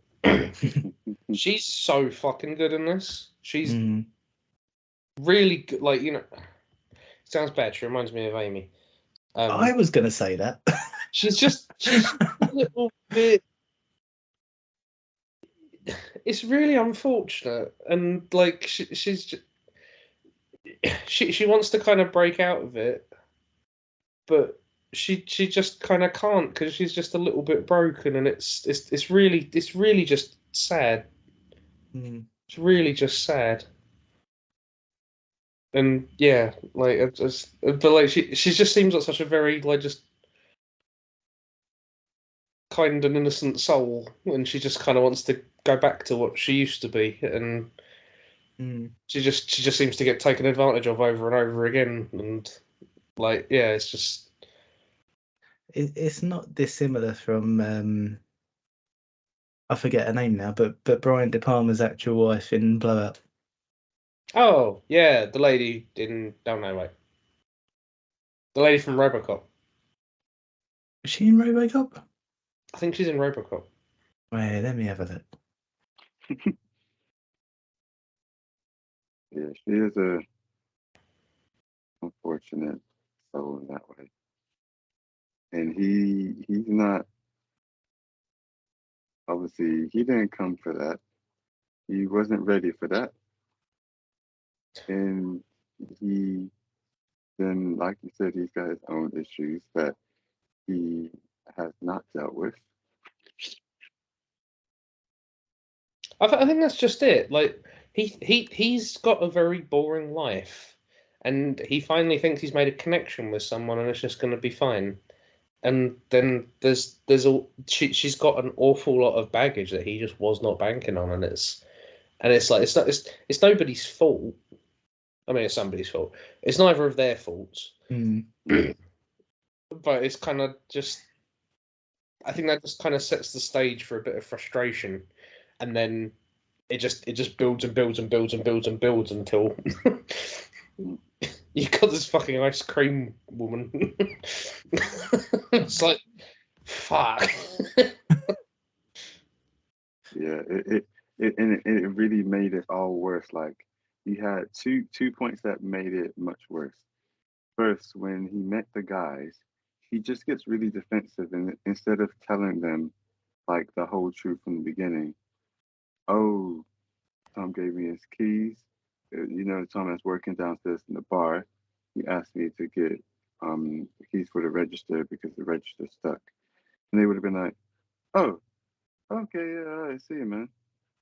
And then if he then, after seeing the guys and stopping them with the whatever, stealing the statue, no, they actually bought that statue, but they stole everything else. Which was, I love that scene. Like, see what happens when you pay for something, someone rips you off. the crap. So wait, you are stealing, but you actually bought that? Wait, what? Anyway, he could have brought that to the front of the bar, or then, or even inside, maybe not inside the bar, but whatever. He brings it to the bar and then goes in and be like, "Hey, dude, we got the key. Oh, thank you so much. I was wondering if he was having, oh yeah, the guys in the stairs, wonder, blah, blah, blah, blah, blah, blah. I said, okay, cool. Here you go. And then he would have just, I mean, yes, he would have eventually gone back to the apartment, realized she was dead and everything. And after doing all that, he then would have gone home because he would have had his keys. Because he wasn't going to stick around. This whole kind of mob chasing him, that also wouldn't have happened because they wouldn't have been as suspicious because then the bartender would have backed him up. But what made it worse was that the bartender made it even worse by going, hey, that guy went off with my keys. And the other people like, he must have been the people burglaring us. Yeah, blah, blah, blah. So those mob, they're stuck at that point in their realization. The bartender is stuck in grief.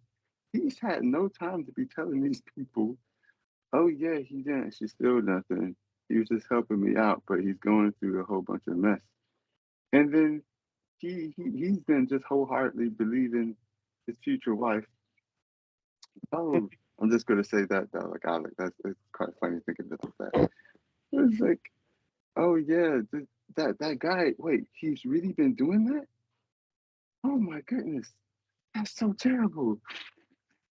Here he is. Anyway, Kevin, that was the start of his descent into some sort of organised crime, though, some sort of money laundering. Because I don't know what Kevin McAllister's dad did as a job, but fuck me, the size of that house. He's got about 10 fucking kids. He takes his whole family to Paris. I don't know what's going on, but I know it's not legal. It is kind of mad that, like, when Home Alone eventually becomes part of Film Club, it's going to have 2 recurring actors with this.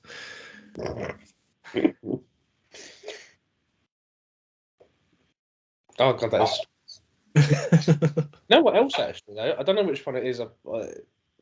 Either Neil or Pepe, but the one who's played by Cheech Martin. He's in Lion King. Is he? He's Banzai. Oh, I had no idea. Wait, so Cheech is a recurring actor, but Chong's not? No, I have no record of Chong, but I do have Cheech.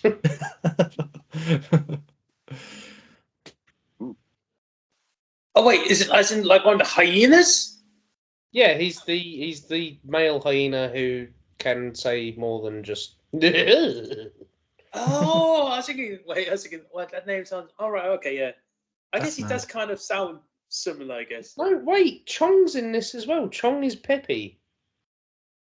Yeah. Yeah. He's one of the Mexican dudes. Sorry, Cheech is Neil, and Chong is Pepe. You're just saying words now. Jesus Christ! that's really cool. So they're both playing like opposite each other, just like in the other film. Best voice actor. That one. I have no exposure to Cheech and Chong, but I think they started on Saturday Night Live or something like that.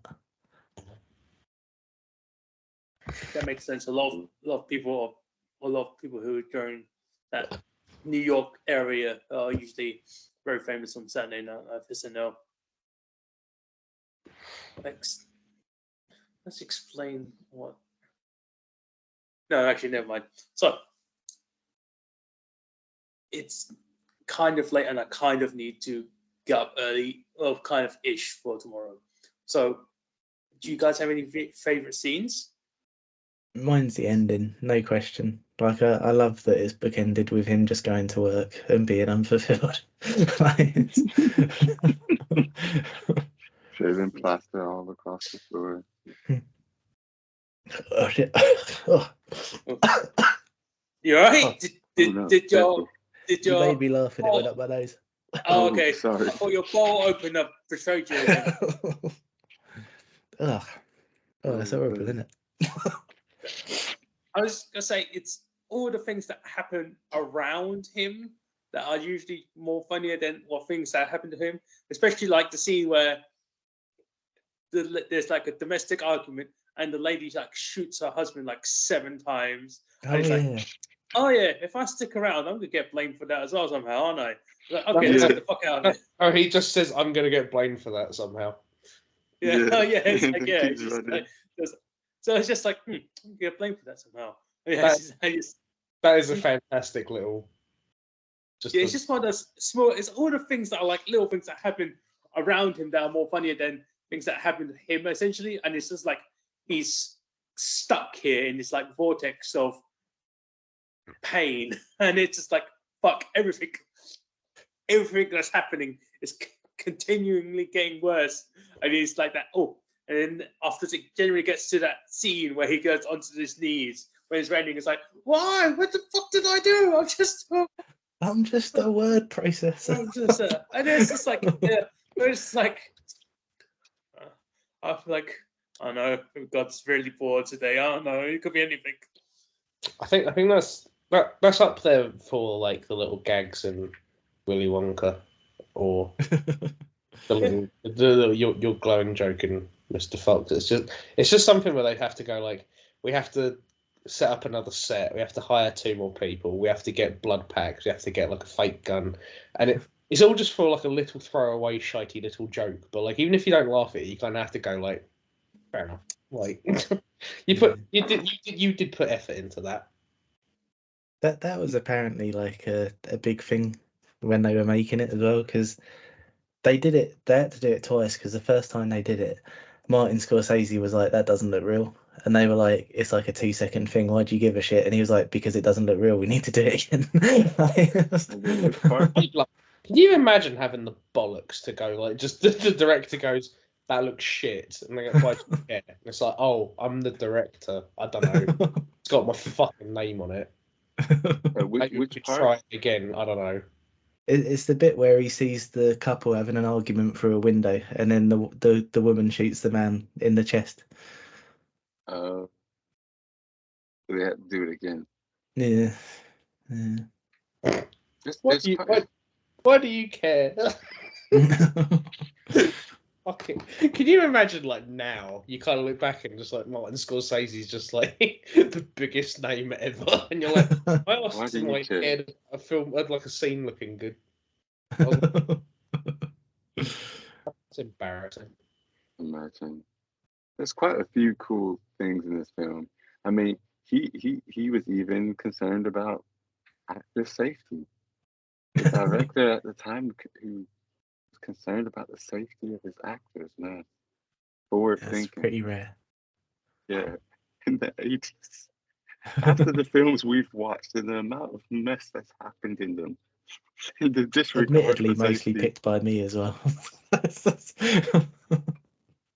I mean, I'm just assuming that's what the majority of people were like were doing at the time. Were feeling. To be honest, I think people would still be doing it now if they could get away with it, but times have changed. Oh yeah. They definitely, especially I think on a very side note, I think the bigger studios would be trying to do things that get away with it. And then in the smaller scene, you have a split between the ones who really care and then the ones who don't care as much and they're just trying to like make the thing they really want to, kind of like some stage productions where they really don't care about safety. And then anyway, that's a whole nother thing.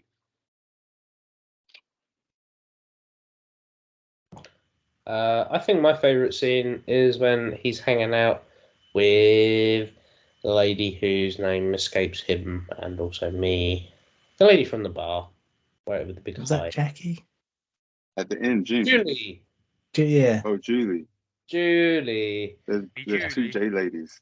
I think it's when she's like, "I'm going to give you a little present," and he like looks at the bed and he sees that there's like just a ring of mouse traps around, and he's like, then like a mouse goes into it and the trap comes down and it doesn't kill it, and it's just like just going, and he's just going like, what the fuck is happening? It's just like such a small bit, but I think his acting is just wonderful. Do you know, on You I know, was watching this documentary where Griffin Dunn was saying that one of the things that he took from Martin Scorsese, which he then started implementing into his work when he became a director, was just that apparently Martin Scorsese would just like randomly set off the mousetraps to make sure everyone was alert on set. So like you just be sitting there, and then in the background it'd be like ding, and then Martin Scorsese would just be sat there with it like. What? That's too funny. Mm. Sorry, I'm trying to think of a favorite scene. Oh, that's the thing.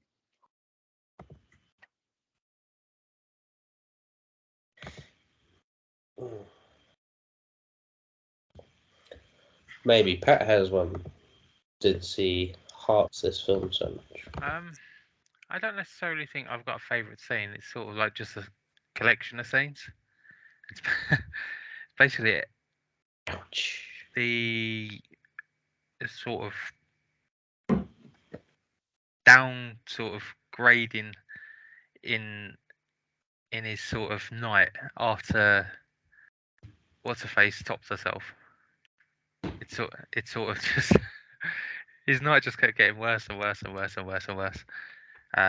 Trying to keep the mob at bay, and then getting made into fucking massive plaster Paris thing before arriving back at work. It's like you couldn't write that as a potential bad evening.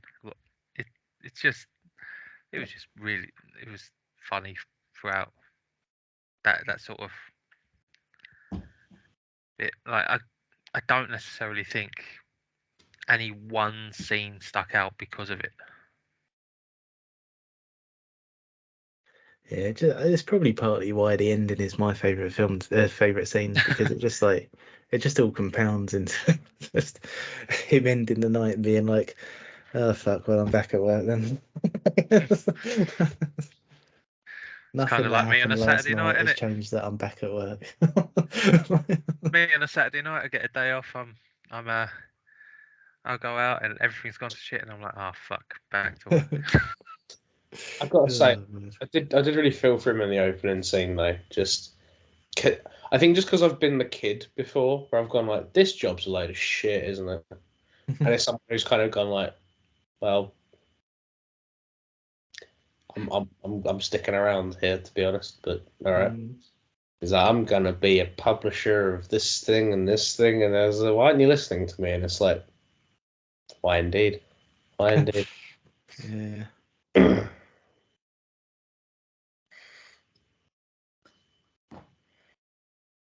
Yeah, I must admit, when that kid was saying like, "Oh, I'm gonna publish this magazine and it's gonna be it's gonna be a platform for people who can't get a big break, and once they gain some momentum in this magazine, then they can get their big break elsewhere," I was thinking, this sounds a lot like an ambition I've got.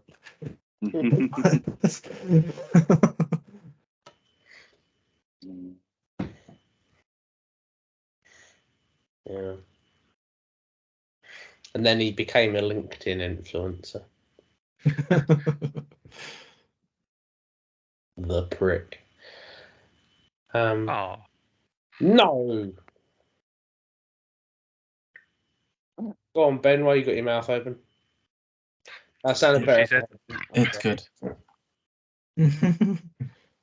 I don't know. Oh, well, one of the first silliest scenes that I found the most amusing was the bit when he goes in the bathroom and the toilet seems to just flood for this de-escalation of that it was just because it was like something that you could imagine happening to him. He just walks in and flushes it, and then the toilet gets worse, and it just gets worse and worse, and he's like God damn it, and it's just like, oh yeah, that little bit, it was great. The first time he gets paper mached, I suppose, was really quite great. It's the absurdity of it, but it was just funny. It's just the interaction he has with what's her name? Joan. Yeah, her. But yeah, there's lots of little moments. Even if there was a whole scene that I found great, I found the little tiny bits here and there, which was amusing and memorable. So yeah, my ones. And now we circle back to Emmanuel. I think it's probably going to have to be the last sequence of events. I think the way he looked was probably how I felt at the end. I was just like, yeah, yeah. it's just like, I don't know how to explain that feeling in like in words. It's just like, yeah, all that happened. Get back there. It's just like, yeah, could have been different, but you were selfish. Blah blah blah. And an idiot. Okay, cool. So yeah, probably the end. I would say the ending sequence, dropping off all of that.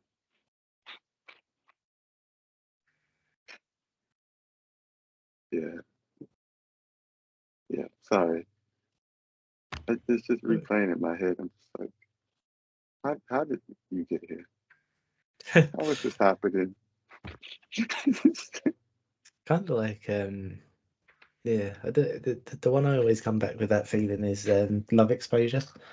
Just because like there's so many moments in that where you're like, how the fuck did we get here? And then you retrace it and you go, oh, okay. I think that's the thing when I was explaining it to people, because obviously no one's heard of this. So I was like, it's a Scorsese film. Actually, someone I explained this to. I said it's a Scorsese, and they obviously read it as it's called Scorsese, and they went, I've never heard of that. And I was like, it's a film made by Martin Scorsese, and they went, oh yeah. And I was like, okay, right. But like I had to do it as far as he gets to the bar with Kevin McAllister's dad, and I'm like, I was just kind of he tries to go on a date with a girl. It goes really badly, but he doesn't have enough money because he blew out of the taxi, so you can't get to the train. So you have to go over to this guy, and this is like it's a comedy of errors. It's the string of things, and they go like, oh okay, and I'm like, I have described the first half an hour of the film, like it just it just keeps going, and yeah, like, so yeah, I don't.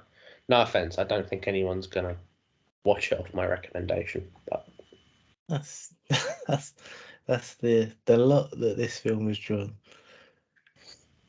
it's all right. I think it's all right.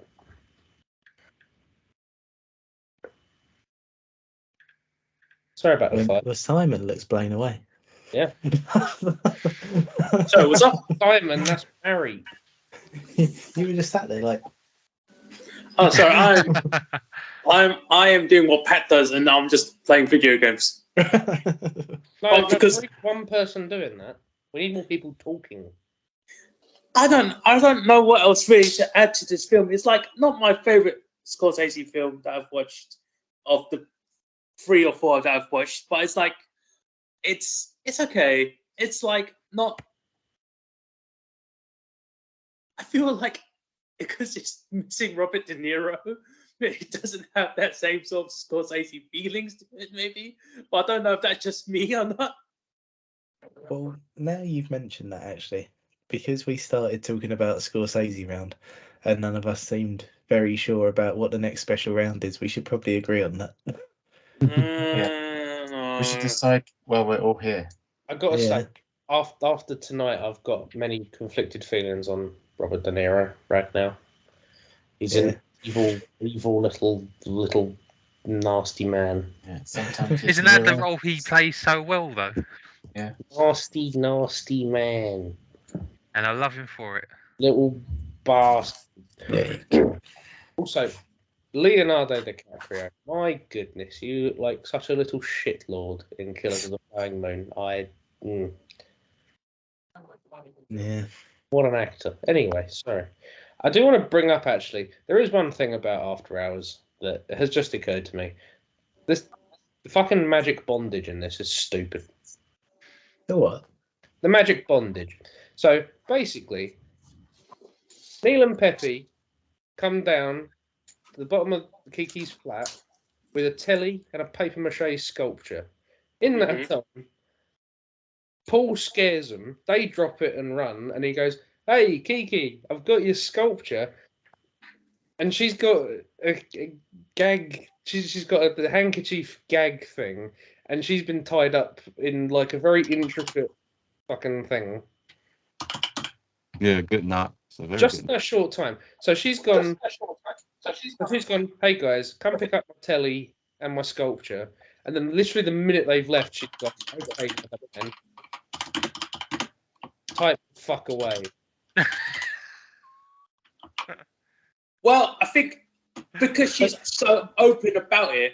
Hang on. Also, while Paul's talking to her and she's like, "It's not too late to fix things with Marcy," he goes, "Okay," and then he leaves the room, has a short exchange where he realizes she's dead, and then comes back out and they've gone. And I'm like, hang on a minute. I think she was still very intricate, like Siemens. I wouldn't say Siemens, but Sailor's not. Siemens not is actually probably very adequate here now. I was like, how did he get her out of that? Why did the typewriter bend? Hey. Poor Alec. Every time he goes to speak, it's like. Oh, and he's fucking froze Sorry. as well.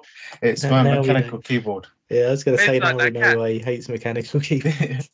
Yeah, please mute. I'm writing up the post for the next film, by the way. So anyway, continue. Sorry, to explain, is Alec frozen? Yeah. Oh crap. Well, I'll start explaining anyway. You can watch. So the passage of time is messed with a lot on our side, but he's themed them like not too far from the bar, like near the bar, and then he carries the sculpture all the way back to the apartment, which is not far. It's not far, but it's not exactly like next door or something. But so he's carrying that all the way back. So to be honest, they literally started doing their own bonus session, whatever. And he untied her. I think Alex about Oh, God. What the fuck? he This is the untied last time I imitate Ben's typing. and then they had plenty enough time to go. But I think basically, Alec, the main thing is that the passage of time is kind of messed with us, and also how far things are apart. And that's why. So it's cut in a way to make it seem much quicker than it actually is. Plus, they're artists. Like, for all we know, he was just drawing a picture of her. And in all seriousness, maybe they're very used to the tying of knots and untying of knots. So he could be like, no, you're supposed to put it from this way, and it just unravels itself. I'd be like, oh right, I know. It could just be a thing that they're very used to do for bondage stuff. I don't know. I've not really entered that world, but I was just like, maybe if you just tie it the other way around, then it just comes undone. I mean, there's a whole history of knots. I won't get into Nuts. That's. I'm not really. I don't know. I have no idea. Oh, I don't mean in like a bad way. Sorry, I mean in like a scientific way. It's actually helped a lot of things. Anyway, What? Like it helped people like cure sickness, or what do you mean? oh yeah, basically, it's helped understand different proteins and stuff. Oh, you mean like okay. I was about to say it's like I wouldn't imagine tying strings into a certain way could have been used to help to cure the cold. I mean, like I got confused by it, right? I was like, so if you tie your arms this way, it raises your temperature, so you don't feel as cold. I was like, yeah, sure, why not? That works a lot more often than you expect. It might have, I don't know. It could have really. I don't know. I'm not really. That's not really what I can't. I don't really. I'm not. It's one of those things I'm not really into. To be honest, what you said was pretty much what they also said. They were just doing it on their spare time because they were bored, pretty much. It was just like a puzzle. But it eventually ended up being something that actually helped science in a serious way. It was just like, I just did this in my spare time. I tied up you because I was bored, and in the process, I helped further science. I don't know if that's what your statement is, but I feel like that is what your statement is. So That's not yeah, quite. sure, why not? Sure, why not? Hello, Gary. Okay, then. That's going on the gravestone there. I tied up you, and now I furthered science. That should be a song. Sweet dreams are made of these. Anyway. Anyway, I think that's confirmation we've run out of steam. So, any parting thoughts on After Hours? Only that it's after hours right now. So, Hey. no was the answer.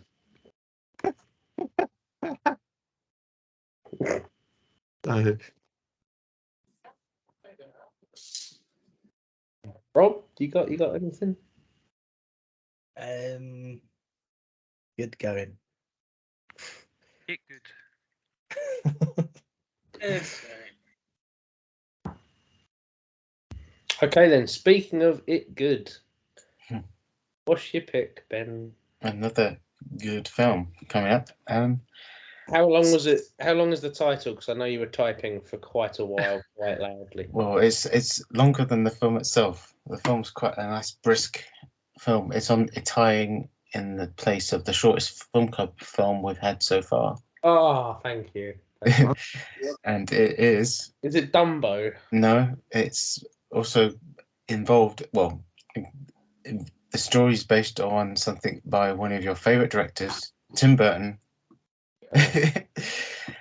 Directed by Henry Selick, The Nightmare Before Christmas. Oh, And I just found out something about this. Yes. The person that's in what was that film that you picked a couple of films ago? Pee Wee Herman. He's in this as well, isn't he? Is He it? does a voice, I think. He's credited in it. He must do a voice. I think he must do the voice of Lock or Stock, or one of the little kids. I always thought that this was a Tim Burton directed film, but it's not.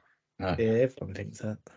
Yeah, everyone does. Paul Henry Selick kind of like, this is one of the first ones he did, to be fair, and then he did James and the Giant Peach after that. Then he did Coraline, Kubo and the Two Strings, and the Box Trolls, I think. Kubo and the G Strings. Yes, the G no, Strings. G strings. It's a very Japanese one. Yeah. So he's done a fair few things, and he's kind of made a name for himself since. But the trouble is, he's kind of riding on the coattails of Burton because he was at his peak. Yeah, because it does say like Tim Burton's name first. Yeah. Right at the beginning, it's like Tim Burton, produced by, and it's like it's like oh, it's a Tim Burton film. It's not. Well, it is, but like wait. So how long is this film? I can't remember. 1 hour 76 minutes. Yeah, 1 hour 16. What is the other shortest film that's around? Mask of the Phantasm, Batman, the animated film. Oh, okay. 76 minutes. Also, two things.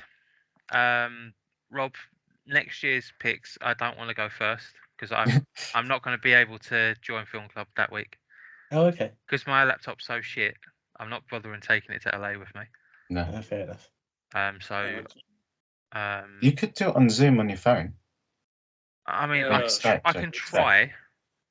I can try, but don't have me concrete down for being in. And what are we doing for this special round? Yeah. What do we do? What do we vote for? Yeah, let's sort that out. Let's put it for a vote. Okay. Oh yeah, and also I can't be the first person because that means there'll be a double bill for the first round, and I don't want to do that either. Tell you what, to stop all of our worries, I'm gonna do it right now. So Pat and Simon both don't want to be first, right? Yeah, because like it's just gonna be weird if it's a double bill first. Well, first or second, because obviously I potentially won't be in the call to announce my pick either. Okay. So Right, I'm gonna any later. put the wheel of names on. So special rounds next round, or not next round, next year. That is next round next year. Yeah. Okay, Oh, so I'll do the according to the will, going first next year is Ben. Alec. Oh, 2 picks in a row. That happened before, didn't it? Yeah. No, there was like one time where it just went Pat, me, Pat. Oh yeah, that was it. Yeah, I think that was part of the reason why it broke John. yeah. Yeah. John got really upset about Pattern. Yeah, the pattern round. This isn't the way it's supposed to be done. that. You did Pulp Fiction, and I did Blues Brothers, and then you did Goodfellas, and I did Dread, or possibly the other way. But Somewhat like that. something like that. Cool. Okay. So So what is the vote? let's vote. Has anyone got any suggestions for the special round? I suggest Stacey round. is shit and shouldn't be part of it. Wait, what? No rip-off round. It sounds rubbish. It could work. I mean, like if we get Rob's wheel to like choose who to do it again, we can like make them choose. You know, it'll be like who's in the round and who do we choose? You know, we like mix it up. You know, it'll be Secret Santa style. Okay. Wait. Oh, core 4 here. Core 4. Well, I'm going to suggest Bad Movie Round 2 in that case. I like You look like you've seen a ghost. not bad movie round. Well, I have an You idea know. for that, at least. well, if that's the case, then I'll end up picking a film that I think highly of from a director that I know some of you hate. Are you trying to blackmail me with Michael Bay? No, it's not that. It's not that director that you don't Are like. you trying to blackmail me with Zack Snyder? Yes, I am. He's gonna pick Sucker Punch. Ah, you got it right. Sucker Yeah, Punch. I'd be happy for Bad Movie Round 2, to be honest. The only thing that makes me hesitant about Scorsese Round, I would really like Scorsese Round, but Simon seemed quite strongly against it. Yeah, That's okay. It's a democracy. What's Four the of us. democracy? 4 of us voted for it. That is true. Simon, on a scale of 1 to 10, how pissed off would you be with Scorsese Round? I don't mind. I kind of mind. There's something. It's like So yes. kind of. I would say, let's say out of 10 being like a super mind, I'll be like 4. Oh, just answer. The only thing I'd say that goes against it is his films are quite heavy and they're generally fairly long. So Well, you've got King of 7. Comedy's quite light, to be fair. Well, not light, but like it's not very I mean, long. that's 1 out of 7, though, isn't it? Well, 1 out of 6, to be fair. Oh yeah, 6. Where did I get? I think I'm living in hope that John's back. Oh wait, who's got a It's- double it's- bill on next round? Simon. Yeah. Okay. You I- laugh. I'm alright with Bad Movie Round 2 or Guest Round or Scorsese Round. But Yeah. Okay. I'm okay with. Yeah. I'm okay with either. It's just like I said- we'll make a decision. We'll make a decision. Would you prefer Bad Movie Round 2 or Scorsese Round? I think we know what Simon's going to say. I know what Emmanuel's going to say. Oh, Emmanuel's on the edge of his seat. That's a tough And choice, right? Emmanuel's going to make it five votes for Scorsese round. Yeah, okay. It's fine. It's fine if you do Scorsese round. I mean, I was really looking forward to the guest round. Yeah, that's what I thought we were doing, but I guess not anymore. I mean, I'm okay with the guest round as well because I have a pick lined up for that anyway. Yeah, Okay, that's what I picked lined up as well. Is there a way to do this where it's sort of like, you know, the TikTok thing that Martin Scorsese was doing, where it's going like that? That's a good idea. Should I put a form together so we can vote? Yeah. I've actually got a proposal for this. Why don't we do guest round this coming year, Scorsese round the following year? No, Everybody's you might as well just do the Scorsese round this year. You want it out of the What way. if the guest round is that the guests have to pick Scorsese films?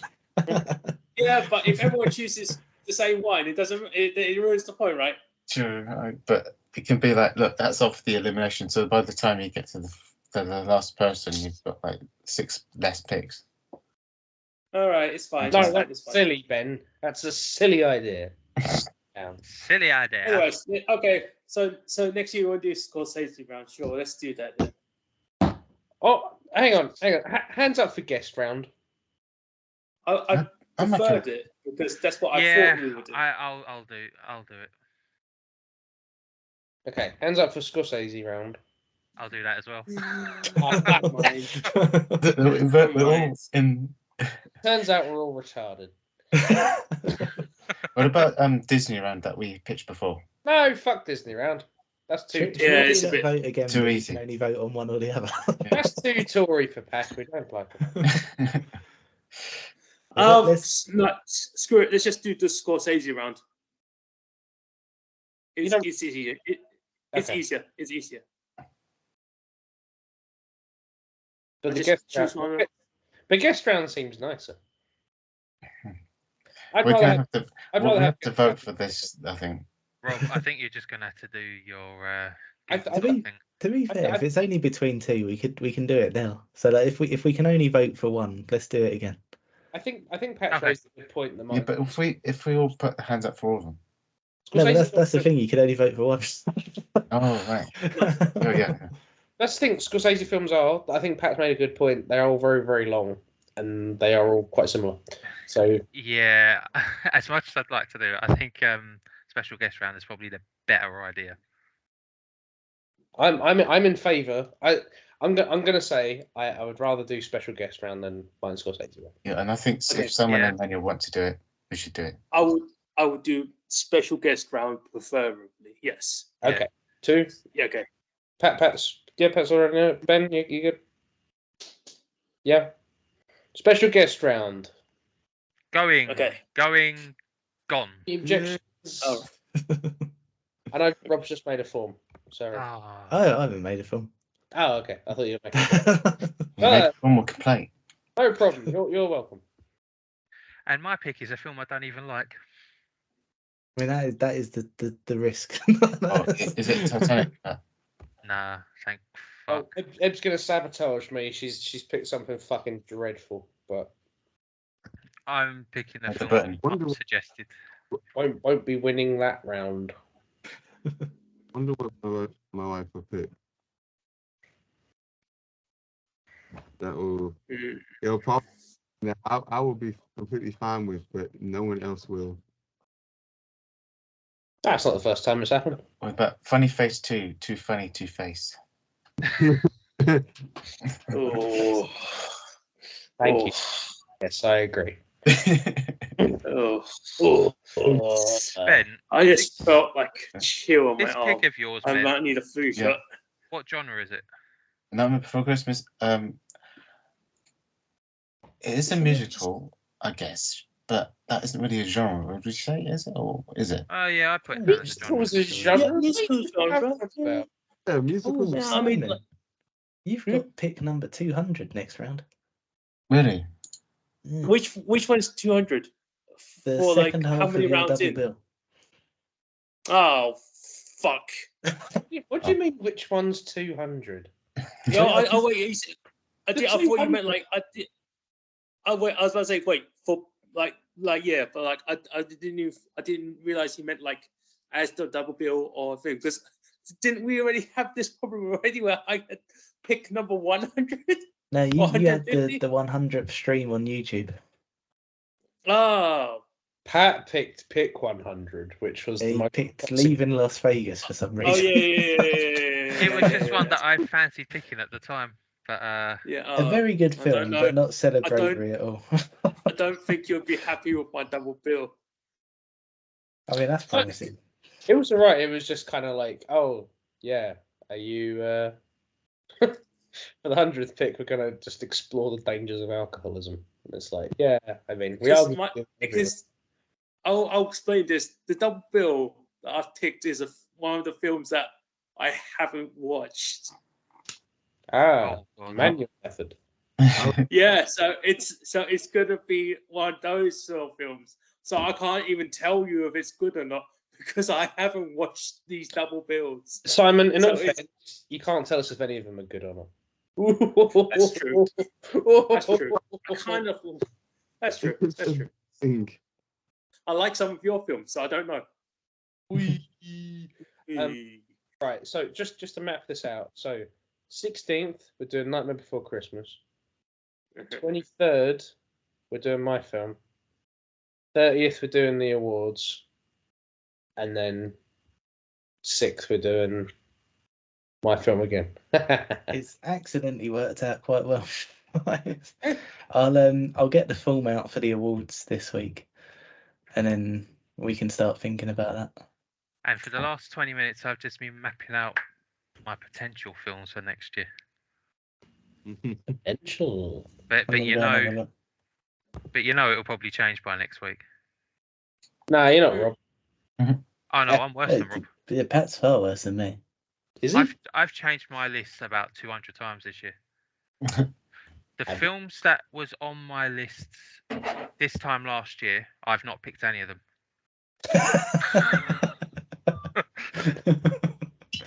Nice. Half of them are on my list for next year. But only half. Yeah, only half. Well, now we're doing special guest round. I can only apologise for what Eb's going to pick for you because I have seen it and it's not very good. Oh dear. Okay. To be fair, I think you'll probably like my one. I like your one. Yeah. Do I know it? It makes It's my one of my mum mum's cry. favourite films. My mum can't watch it because she cries every time when she watches it. So